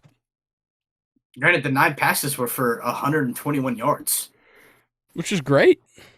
But no touchdowns, 1 pick. Jordan Moore, 6 receptions, 92 yards. Jalen Calhoun, 5 receptions, 56 yards. But Jordan Waters, 5 carries, 23 yards. Jaquez Moore, 6 carries, 15 yards. And Leonard himself couldn't run the ball well either, 10 carries, 13 yards. They couldn't run the ball. Leonard couldn't throw accurately. What happened here? Like, Louisville wasn't amazing outside of Jahar Johnson on the ground, but they only threw for 117 yards. Dude, this must have been a boring game to watch. Oh, I'm sure. But also, what's up with all the J names on Duke? I noticed that as well. Well, Louisville's got their fair share too. Jack Plummer, Jahar Johnson, Jamari Thrash, Josh Lifson. Yeah, but Duke receiving, the only wide receivers that caught the ball started with J. Yeah, two both running backs. that is crazy. Like, Jordan, Jaquez, Jordan, Jalen. Wait, Jalen twice, just spelled differently. Yeah, and there's 2 Jordans, Jordan Moore and Jordan Waters. Yo, that's crazy. That's got to be annoying as fuck. Coaches have to use last names. Yeah. Oh man, any good names? They have another Jalen on defense. Yeah. That's 3 Jalens. All right, I just found the name of the game. Al Blades Jr. Aeneas Pebbles. Oh, that's good. That one is good. That's great. Louisville, I don't think really has anything good. No good names. That means they're a good team. Gilbert Fryson. Yeah. Ashton Gillot. Gillette. I think it's Gillot. Amari Huggins Bruce. Where is that one? Oh, yeah, that's a good-ass name. Huggins, bro. Yeah, I think I got to give the win to Aeneas Pebbles, I think. Yeah. All right, let's move on to the upsets. Kansas, 38. Number 6, Oklahoma, 33. Wow. Let's go Jason Bean. Jayhawks, dude. Jason Bean, baby. Yeah, Mr. Bean, pulling it off, despite no touchdowns and 2 interceptions. Yeah, it's not about that. It's about the 4 carries for 62 yards and a touchdown. Yeah, which is nice. And Devin Neal on the ground, 25 carries, 112 yards and a touchdown. And Daniel Highshaw Jr., 12 carries, 51 yards, and 2 touchdowns on the ground. Yeah, so that's 4 rushing touchdowns. Yeah, that's all they needed. All they needed. But also, listen, Dylan Gabriel looked like straight shit. Bro. Get him out of the fucking Heisman conversation now. Yeah, what is he, a running back? He's starting to act like Jalen Milroe, dude. Yeah, 14 completions, 14 carries. 3 rushing touchdowns and a pick. Yeah, crazy. So, maybe he needs to come to Alabama. Yeah, put him at running back. But no, damn, dude, Oklahoma, what are we doing? Yeah. Yeah, you have a They great had the win world against in their Texas. hands. Yeah, they had the easiest path to get to the playoff. Yeah. Like, their next 4 games, Oklahoma State, West Virginia, BYU, TCU. Oklahoma State was their next biggest competition. And they aren't good. No. But Oklahoma bottled it. Yeah, and if they do that, they probably play either Texas or Iowa State in the Big 12 championship. But the thing is now, if they play Texas in the Big 12 championship, If Oklahoma wins, Texas is fucked. But if Texas wins, they might be in. It's going to be big. For Texas, they need Oklahoma to stay around the top for the rest of the year. Yeah, which So they that should. victory looks great. Yeah, they should. But Texas without Quinn Ewers has to win. Let's not forget about that. Yeah, that is true. And they did this week. We'll talk about it later, but let's get to the next upset. Arizona 27, number 11 Oregon State 24. A close game. DJ Uiagalelei had a pretty solid game, but it just wasn't quite enough. And for Arizona, Noah, I believe it's Fifita. I can't remember. Fifita. I don't know, man. I've heard him say it on the broadcast, but he had a great game. 25-32, 275, 3 touchdowns, 1 interception. Just like Damian Martinez wasn't able to get in the end zone, which is a little bit foreign to them so far this season. And honestly, Arizona just kind of outplayed them. Arizona has really turned this season around in a good way. They playing good teams very well. Like, you had the close game against Washington. You had the close game against USC. You blow out Washington State last week, and you beat Oregon State this week. That's 4 straight games against ranked opponents. They play UCLA next week. Like, this is the hardest part of their schedule, and I never would have guessed they would have come out with 2 wins so far. No, yeah, and earlier in the season, they had a 1-score loss to Mississippi State. Yeah. An SEC opponent. Yeah. That everyone thought he was going to get blown out. But they've surprised us, and they've looked good. Yeah. And, they're not out of this quite yet. It's a stretch. It's a stretch. The Pac-12 is very much eating itself alive. Yes, it's like there's not a team that I 100% can guarantee you will win this week. No. Like, Washington has given us the scares. We know USC. What the fuck? Oregon's probably the most dominant team in the Pac-12, I'd probably say. Yeah, but the thing is, Washington beat them, and Washington's undefeated. Like, yeah. It's tough to say. Like, I think, in my mind, it's very obvious to me that it would be Washington versus Oregon running it back. In my mind. Yeah, 100%. Because USC is... Well, the thing is Oregon just has to keep winning games in the conference, and they'll get it, but USC is going to lose another game with the way they play. Oh, yeah. We'll talk about their game here shortly. Yeah.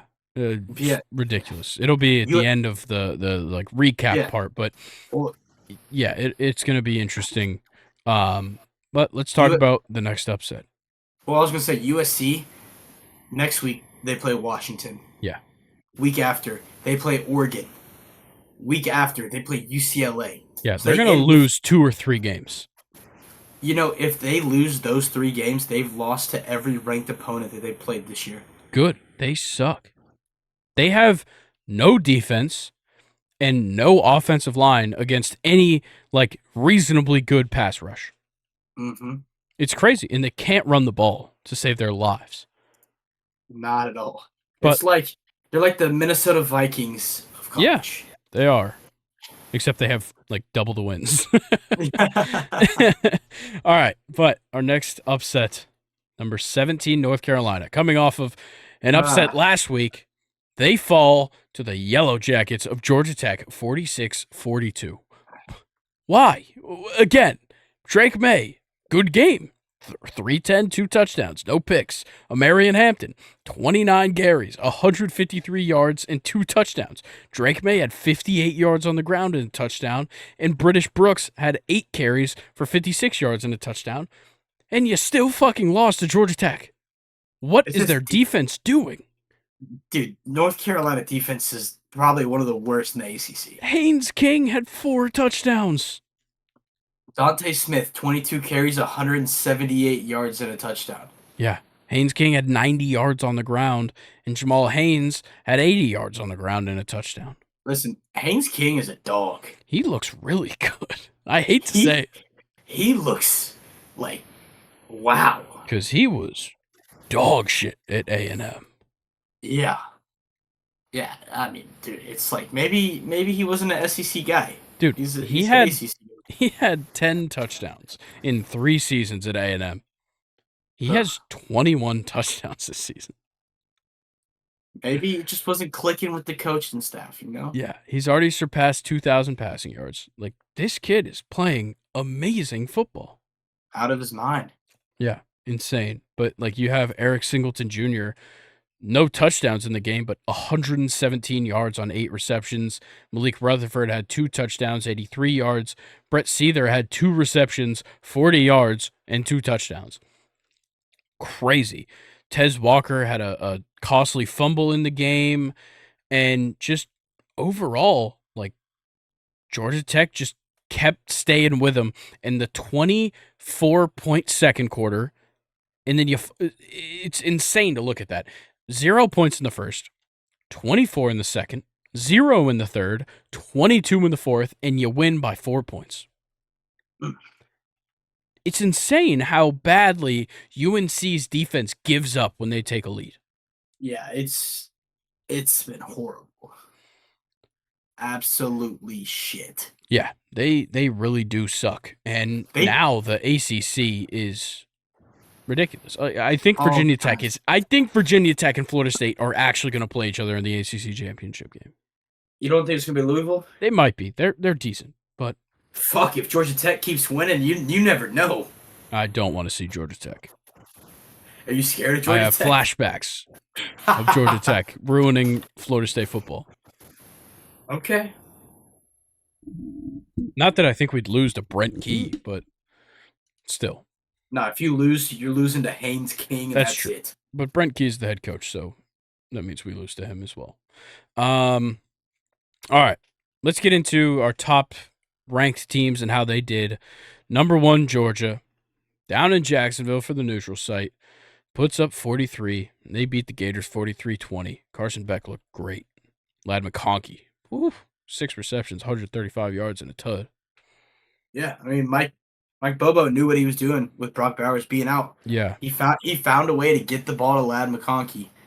And Dejon Edwards, 15 carries, 96 yards, 2 touchdowns. Yeah. We'll take it. He had a great game. Kendall Milton had a decent game as well, 55 yards and a touchdown. But for Florida, it was just a matter of, like, Georgia actually came out and played good offense for the first time this year, and it just happened to be against Florida because Florida played not that bad. Obviously, the second and third quarter not putting up any points kind of hurt them, but I think they were just shocked by how Georgia came out. Yeah, I mean, Florida scored first. Yeah. They had them on the ropes for 5 minutes. Something like that, man. Like, come on. What are we doing? Yeah. It was just a fantastic performance by Georgia, and their defense came up with some huge stops multiple times in this game. And, yeah, it was enough for the win. There's not much else to say about this game, despite it being 43-20. Like, it was just it almost was the most boring 43-20.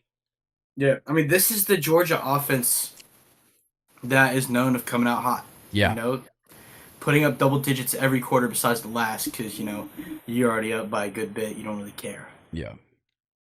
But we'll talk about their tough road ahead here. Yep. Let's go ahead and talk about it.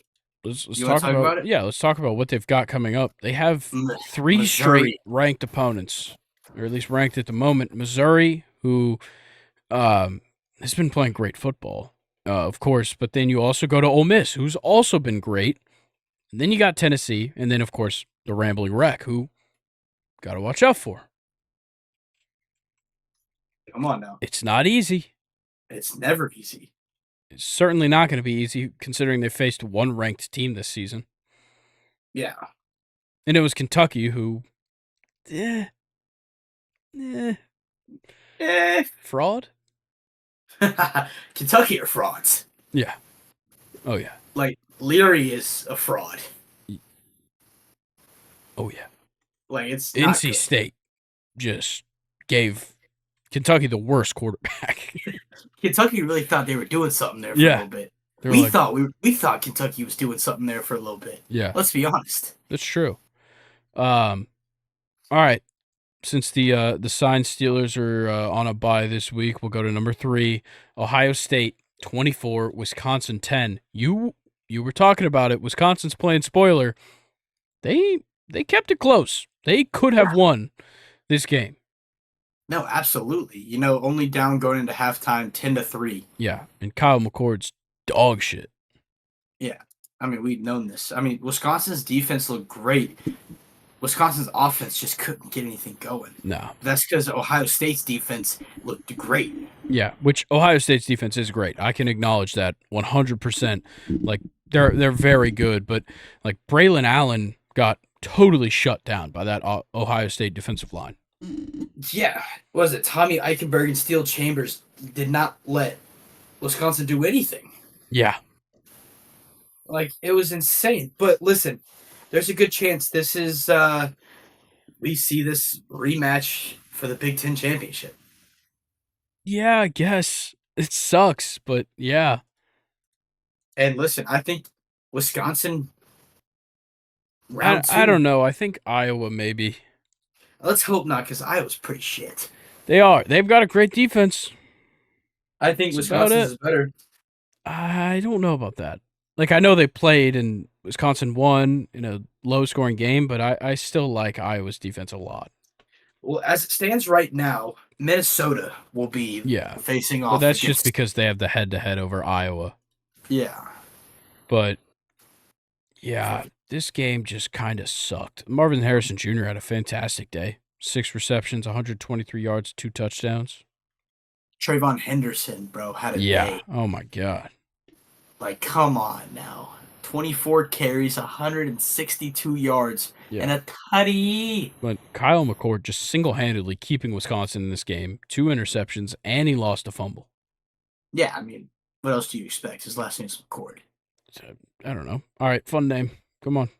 G. Scott Jr. Nazir Forquarian. Nah, bro, I like G as a first name. G-E-E. G. Scott Jr. That's not bad. Let's see. What about Hero Canoe? Ooh. Where do you see that at? Ohio State's defense. You said Hero? Oh, I like that. Solid. Tatum Grass. Oh, what about Jeff Pietrowski Jr.? That's solid, bro. That's solid. I'm not even gonna try to pronounce that. That's about it from all I see. Atticus Bertrams. That's not bad. The punter for Wisconsin. Yep. Honestly, Jesse Micro is a sick name. Yo, the punt return. Chamir Dyke. Yeah, not bad. Unless he pronounced it Dick. Or DK. There's actually a lot of ways he could have pronounced it outside of what you said, but yeah. Let's move on to the next game. Florida State. No, we can skip this game. No. We ain't skipping shit. I'm just gonna sit back. Yeah, you just get to listen to me talk about the number 4 Florida State Seminoles going to Wake Forest and winning 41-16. Probably our second easiest victory of the season outside of Syracuse. But Jordan Travis, a tremendous day. 22 for 35, 359, 3 touchdowns. Didn't throw a pick. Didn't turn the ball over. Just fantastic. Trey Benson finally starting to get some things going. 10 carries, 55 yards, and a touchdown. But the big deal is the 80-yard receiving touchdown that he had that was fucking ridiculous.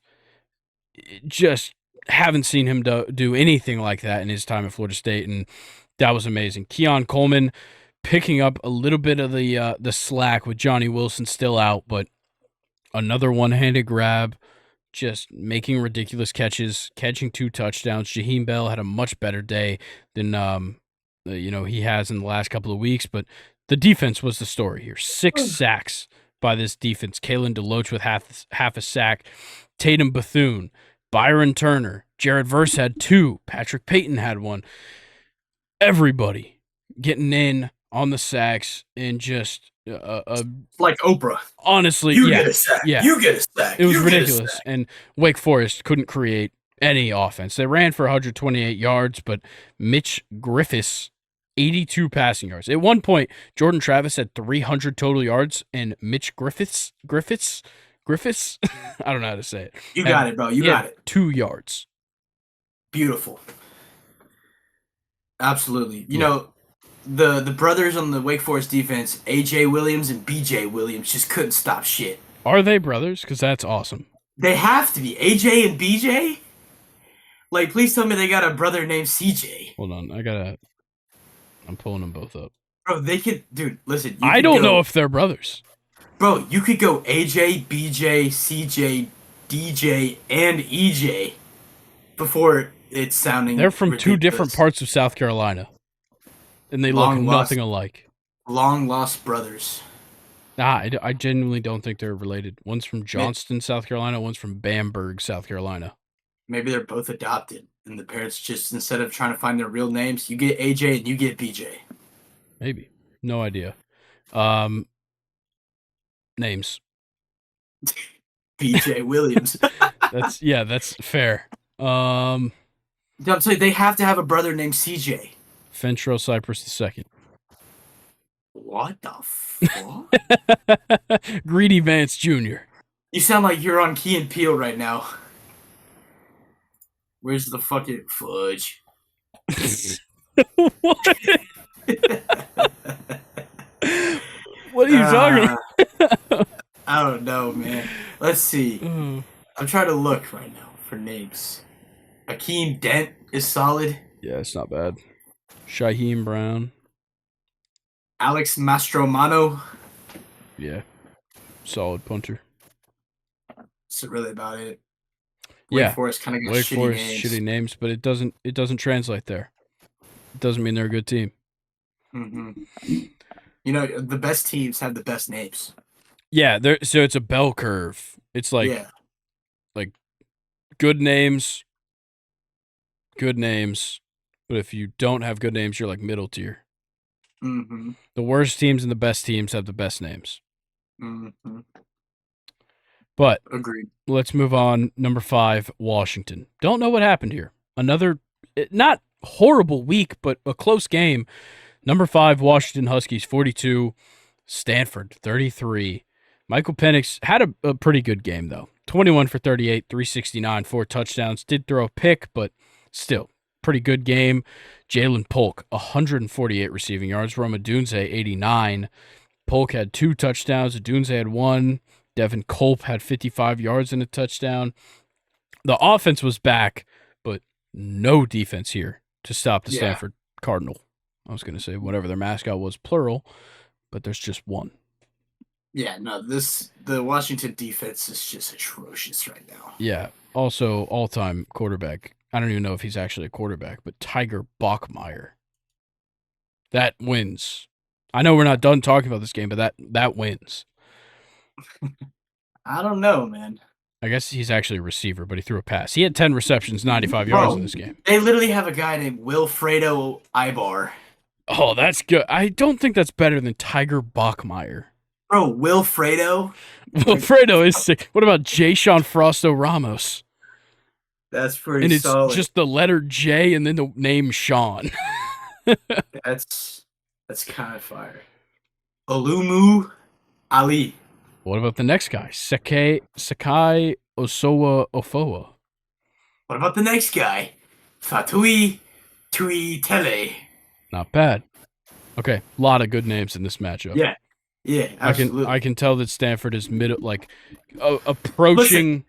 approaching middle tier from bad. I'd say. And Washington is great. Yeah. Yep.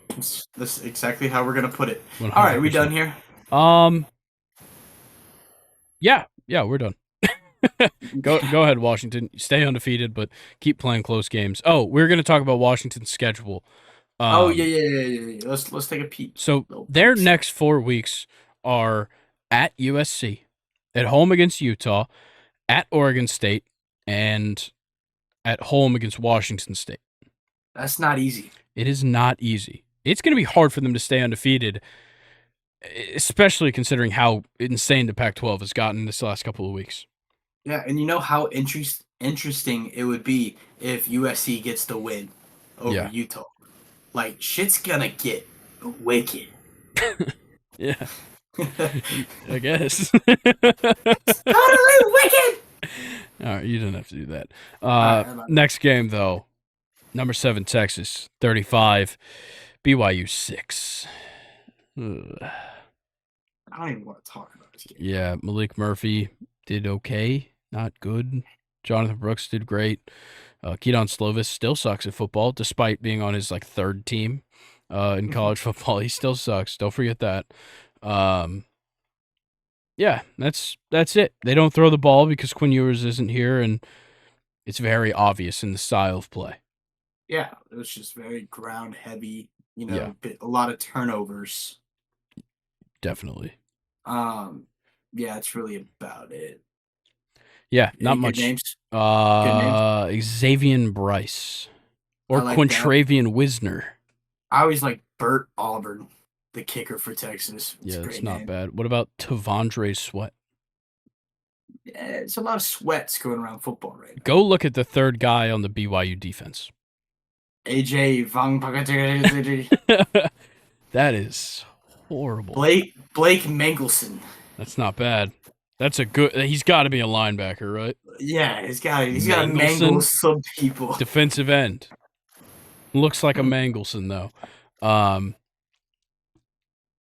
Yeah, no Puka That's about it. Nakua's on this team. That's about it. All right. That's about it. Yep, that's all.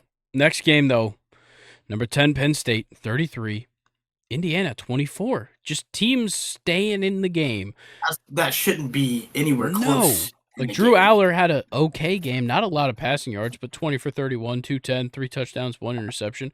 Katron Allen, not the best day out, but 81 yards. Nicholas Singleton, 50 yards and a touchdown. But for Indiana, I guess they figured something out because they were just scoring pretty easily, putting up 14 in the first half and then putting up 10 in the fourth quarter. But Penn State just scored enough each quarter to hold on to the win. Yeah. I mean, really, Penn State's defense is what saved them here. Yeah. They're causing some fumbles, didn't necessarily get them, but at least, putting pressure on that offense for Indiana. Yeah. I mean, Indiana's 0-5 in the conference and 2-6. There's no reason they should be anywhere near the Penn State Nittany Lions right now. No, not at all. They suck. But at the end of the day, teams are looking to play spoiler against these good teams. You're getting their best. Yeah. They are doing whatever they can to fuck your season up. Yeah, and for Penn State to do this at home, you got 107,000 fans at that stadium. And you give up 24 points to Indiana and you actually let them stay in the game for most of it. Yeah. It's so bad. I'm gonna be honest. I know Maryland just came off a horrible game. I think they beat Penn State next week. They might. Once again, we can keep talking about schedules going forward because we're getting to that time where it needs to be said. Yeah. Maryland's not going to be easy. Obviously, Michigan's the test. Yeah. It's at home, which is nice, but it's not like your home performances have been ridiculous. Obviously, with Indiana, but Rutgers is not an easy team to beat either. They're very good this season. They're, what, fourth? Yeah, they're right behind Michigan, Ohio State, Penn State in the East. So they're not going to be easy, and then Michigan State's pretty simple. Yeah, Rutgers is always that team at the end of the year that is looking to play spoiler. Yeah. Like, they have nothing to lose. They already made a bowl game. Yeah. So they're gonna come out and they're gonna try to snatch that top 10 right from Penn State. Yeah, they want to play as close to New Year's Day as possible. Mm-hmm. Sounds about right. All right. I know I just kind of put any other games you want to talk about, but I feel like we have to talk about USC 50, Cal 49. Wow, bro. What in the fuck? Like, Caleb Williams threw for 369 yards and 2 touchdowns, but they put up 50 points. They put up 17 in the first quarter, 12 in the third quarter, and 21 in the fourth. Whereas Cal put up 14 in the first, 14 in the second. They go into the half up 28-17. They put up 8 in the third and 13 in the fourth. This game was madness. Yeah, this was a very fun game to watch. Yeah. I didn't watch it, but I heard it. Yeah, from a source. Marshawn Lloyd, 17 carries, 115 yards, 2 touchdowns. It's Austin a great Jones day. ran in a touchdown. Yeah, Taj Washington had a great day in the receiving game. Marshawn Lloyd also had a good game in the receiving game. Their good day in the receiving game. Um, yeah, I said a good. What did I say? A good gay in the receiving day. I think is what Good I just game in said. the receiving game. Yeah, that's what I was trying to say. Caleb Um, Williams, 13 carries, negative 13 yards, and yeah, but two that's touchdowns. that's sacks. I think because It is, he got sacked but 4 times. still, it's funny ass It stat to is a watch. funny stat to look at. But on the Cal side, like Fernando Mendoza wasn't bad at all in this game at quarterback, but Jaden Ott, 21 carries, 153 yards, and 3 touchdowns. And Mendoza himself on the ground, 48 yards and 2 touchdowns. Yeah, I mean, Crazy. it's just no defense, a lot of offense. It's really Yeah. all you can say about it. Also, how did Caleb Williams run in 2 touchdowns? He's been doing that. I know, Like but he's it's like been running in like 2 to it's 3 the touchdowns. negative 13 yards part that throws it all off because they don't like they count the sacks as rushing yards. It's it's weird. Also, Derwin James just had an insane pick. Really? It was in Darnell Mooney's hands that he just snatched it from a I'm about to midair. watch this. It's on 4th and 3, right? Yeah. All right, never mind. Darnell Mooney got tackled like while in the air, popped the ball out right into Derwin James' Oh hand. wow! Holy shit, that's crazy. Yeah, And then he stiff armed the fuck out of that guy at the end of the play. This game's fucking over. All right, names. Lake McCree. What about Caleb Alarms or Mm, Asher Alberding? I got it. Traquan Fegans. Oh yeah, that's a win. It's over. Yeah. Oh, what we're done about with this. Lou Magia Hearns III? What the fuck? That's pretty solid. Yeah, kick returner for Cal. Lachlan Wilson. That's a solid punter name. Man grew up watching Minecraft.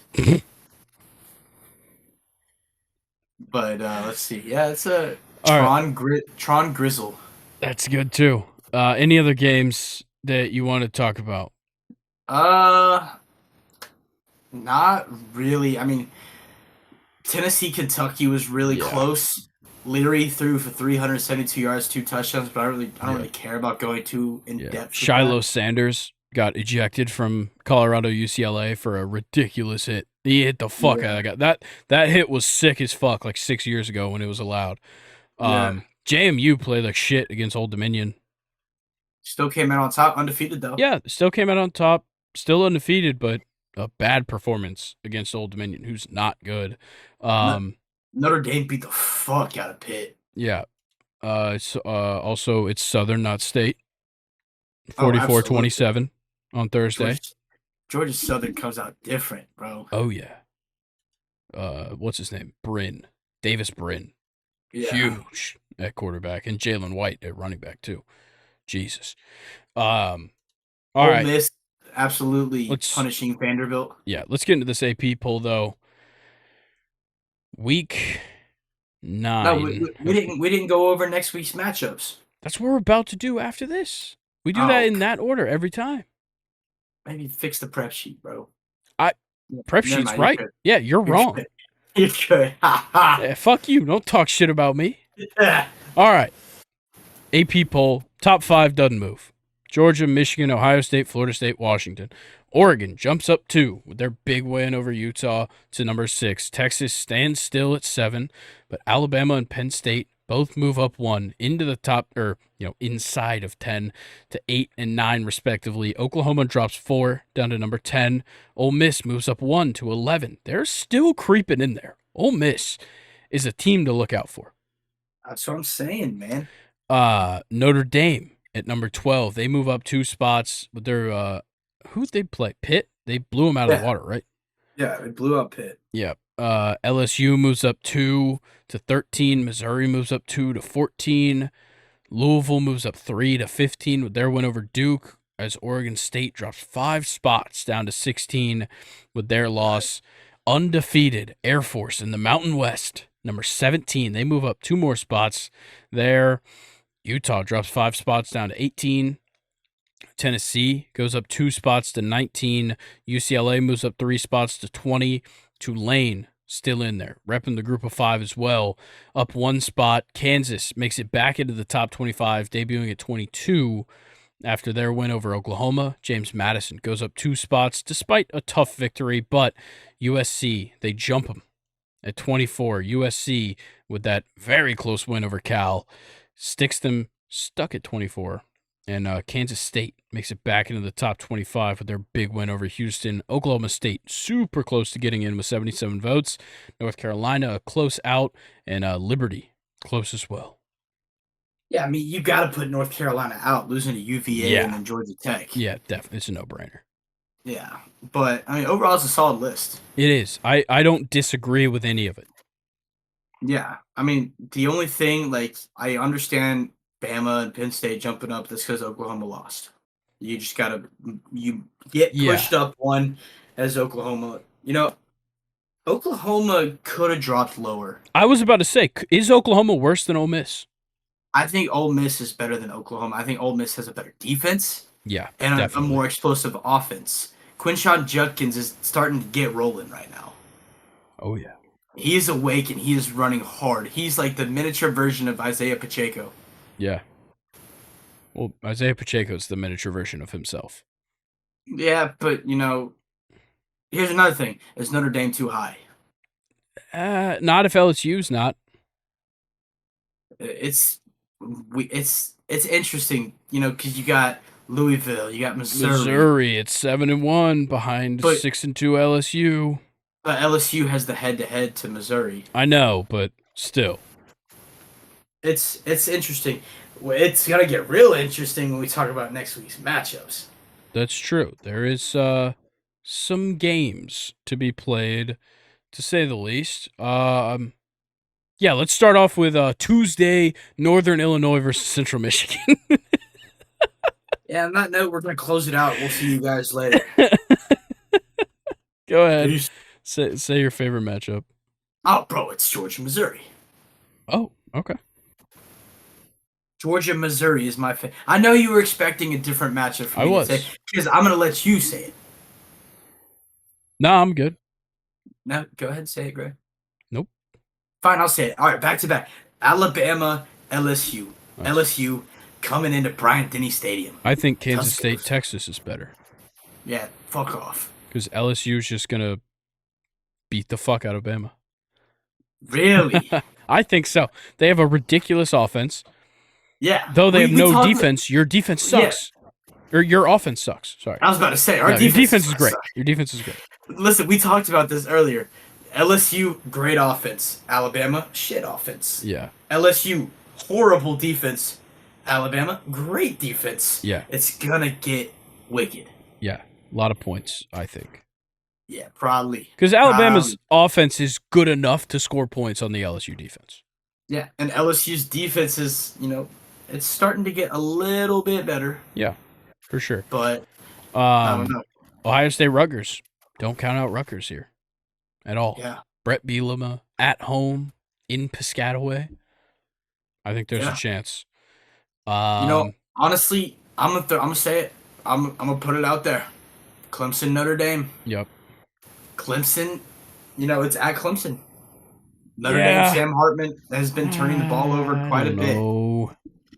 But here's the thing. I think if Will Shipley doesn't play, Clemson's going to get waxed. Oh, yeah, definitely. We talked about it earlier, but Penn State, Maryland is a good matchup. Yes, sir, especially with it being in Maryland. Yeah, JMU, Georgia State. Oh, Louisville, Virginia Tech. Yeah.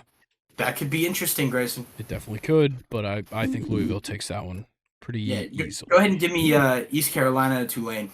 How have we not talked about Washington, USC? Because we talked about it earlier, you know? Yeah, but that's definitely one of the best of the week. Honestly, UCLA, Arizona is too. Yeah, Washington, USC is the third best. Everybody that's ranked this week, you have the best matchup. Yeah. Except Michigan, Purdue. I think for matchups, honestly, I'm going Bama, LSU 1 matchup. Then I'm probably going to go Washington, USC. Oh, okay. I like that. And then I'll go Georgia, Missouri, Yep. and then I'll go Texas, K State. I like that. Solid list. Yeah. Um, For some reason, bro, Missouri is just like flowing through my blood, okay. and like Sure. I'm all about, was it Brady Cook, right? Yeah. Yeah, I'm all about him. Weiss Jr., top receiver in the SEC. Like, we're They're good, man. cooking. Yeah, Brock Like, made possibly one of the worst takes ever on one of his last episodes. yeah, Uh, saying that Mizzou is gonna be like the the bitch in the punching bag. Yeah, he SEC. said that Mizzou was going to be the punching bag of the SEC this year. Yeah, Missouri heard that and they took it personal. Yeah, I think Brock sparked something in them. But when it comes to unranked matchups, Miami NC State is not bad. 8 p.m. on the ACC network. Kentucky Mississippi State. Let's see. Missouri better be, or Ole Miss better be happy they don't play Missouri this year. Yeah, Honestly, I think Missouri would beat them. I don't know about that. I think it'd be a good ass game. Maybe. Nah, bro, hit me up with Air Force Army. Yeah. If you want to see a low scoring ass game, Iowa Northwestern. Oh Lord, final score 7-3. If you want to sweat out the scariest under of your life, you bet under 31 in that game. Final score 7-3. Probably. I think I would say 10-3 Iowa. Oh wait, what's the line on Alabama LSU?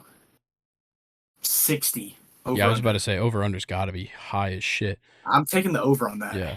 Maybe Kennesaw State can win a game? Bro, did you see the over under on Washington USC? No. 76.5. Oh my God. That's insane. 76.5? That is wild. Wow. I'm taking the over. What? That means both teams are scoring over 35 points? Yeah. Because what's the spread? Washington 4, -4. So Washington's favored by 4 points. So that means Washington would have to win essentially 40 to 40 to 35. Yeah, I mean, could happen. I think the score is going to be a lot higher. Yeah, that's just a ridiculous thing to bet on. But at the end of the day, we don't bet. Correct. Yeah, that's wild. I don't think there's any other college football to talk about. No, I think we just talked about all of it. Yeah, we just we got to the point where I thought I was going to talk about Kennesaw State versus 0-8 Sam Houston. We won last week. I know. We're not Against going 0-9 Lincoln from California. Yeah, Kennesaw State fucking sucks. Our quarterback didn't complete a pass. Yeah, even though we're supposed to be in a passing system now and getting rid of because we got rid of the triple option. Yeah, he was. I don't want to talk about Kennesaw State football right now. Nah, bro, 0-6 is wild. It is. Let's get into Stake Your Claim though. Let's make stupid hot takes that make us look dumb in 5 days. Listen, mine's not a Stake Your Claim for this week. All right. It's Stake Your Claim for the end of the season when Haynes King rolls through Sanford Stadium and upsets the Bulldogs. I don't know about that. Hey, listen. It's just different. Yeah, but every 5 to 6 years it happens. But Georgia's defense is not UNC's defense. I know it's not, Grayson. But listen, Georgia might have one of their games where they come out really slow. Yeah. Maybe throw a pick or fumble the ball, and Haynes King just exploits for Georgia's defense like the little bitches they are, and absolutely tears it up. All right. Yeah, I'm not gonna. You can't argue opinions. Luke, that's for you, buddy. I'll see you at Thanksgiving. All right. I think that the Pac-12 is going to continue to eat itself alive till there's no college football playoff hopefuls by the time that conference championship rolls around. So nobody from Pac-12 is I going to think be in the Washington, playoff. USC, and Oregon. Washington ends up. I think all of them end up with 2 losses. Yeah, well, USC, their hopes are already Yeah, gone. Washington. Okay, this is the way I'm thinking it's gonna go. So USC still has Oregon and Washington. Mm-hmm. So Washington loses against USC this week. Possible. I don't Mm-hmm. really think they will, but this is a scenario where it happens. It's probably It the can most happen. likely scenario.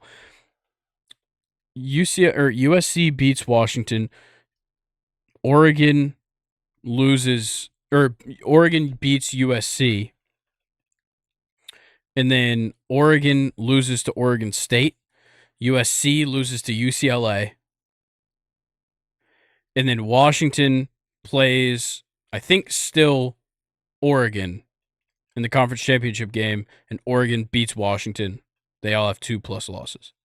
Interesting.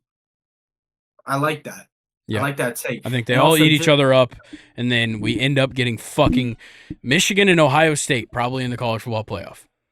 and one team from the SEC and Florida Florida State. State. That's how it looks. Also, Because I think the this Big 12, yeah, the Big 12, okay, everybody was losing their minds at Brent Key for saying that the ACC has been the most entertaining conference this season. I still think it's the Pac-12. I think it's second.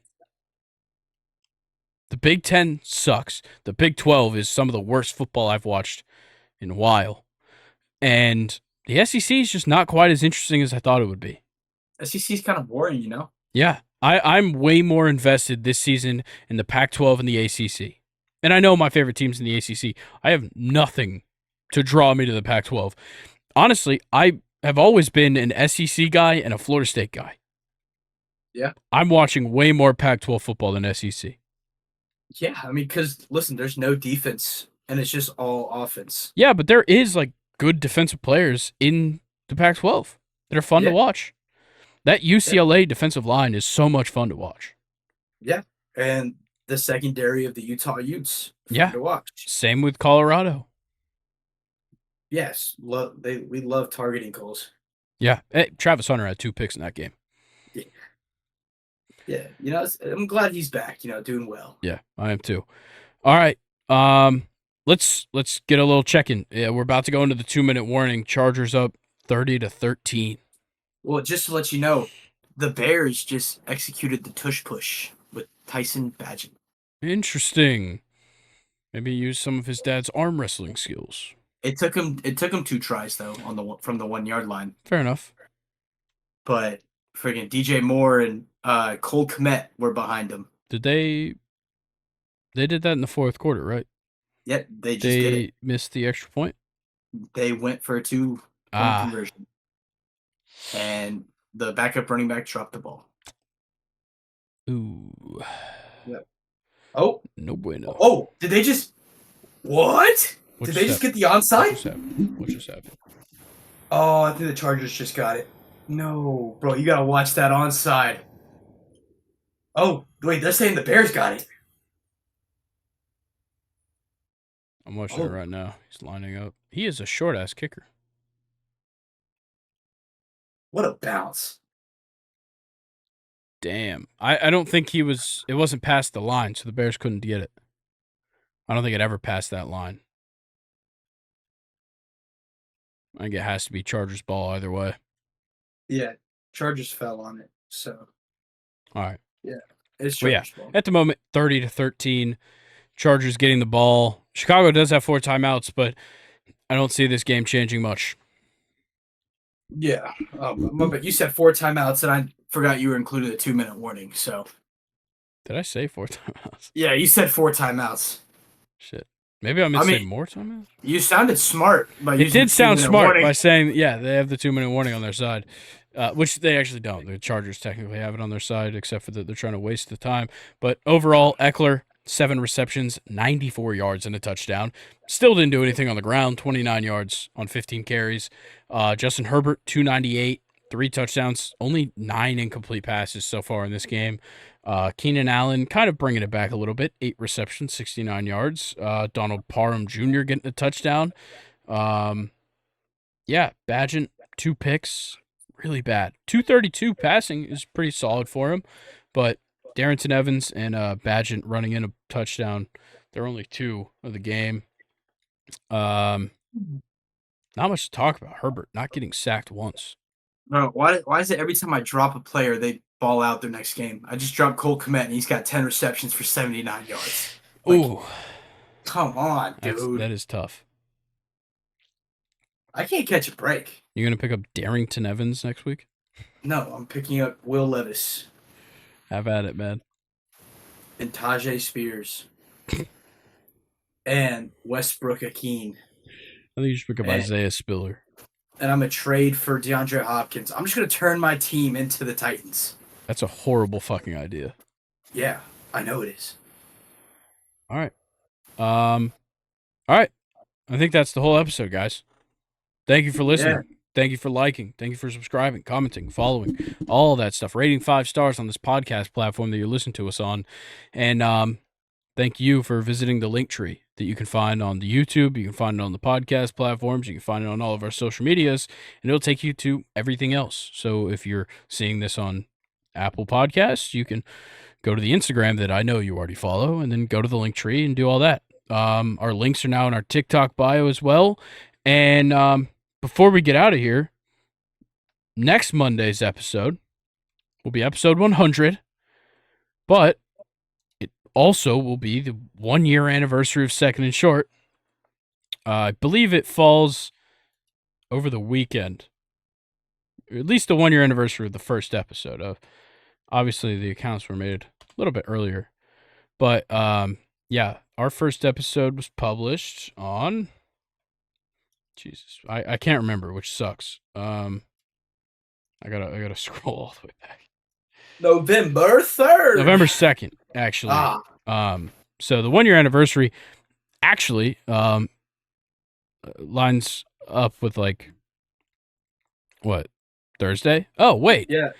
we're gonna be recording the 100th or the 1-year anniversary on Friday, or on Friday's episode essentially, and then we'll have 100 episodes on Monday. It's perfect. I'm all about it. Yeah. I am all about it. That's awesome. So it'll be a celebration between Friday and Monday's episode. So make sure you stay tuned. I don't know how I didn't notice that. All right, Colin, anything you got for the people? Nah, man. Great episode. We ran it through. Hey, we appreciate y'all's support. All right, spread the word. Yep. Get the friends, get the family, get them listening. We like to educate y'all on what's going on in the sports world. Even though you probably already know about it, we just like, we're here for you. All right.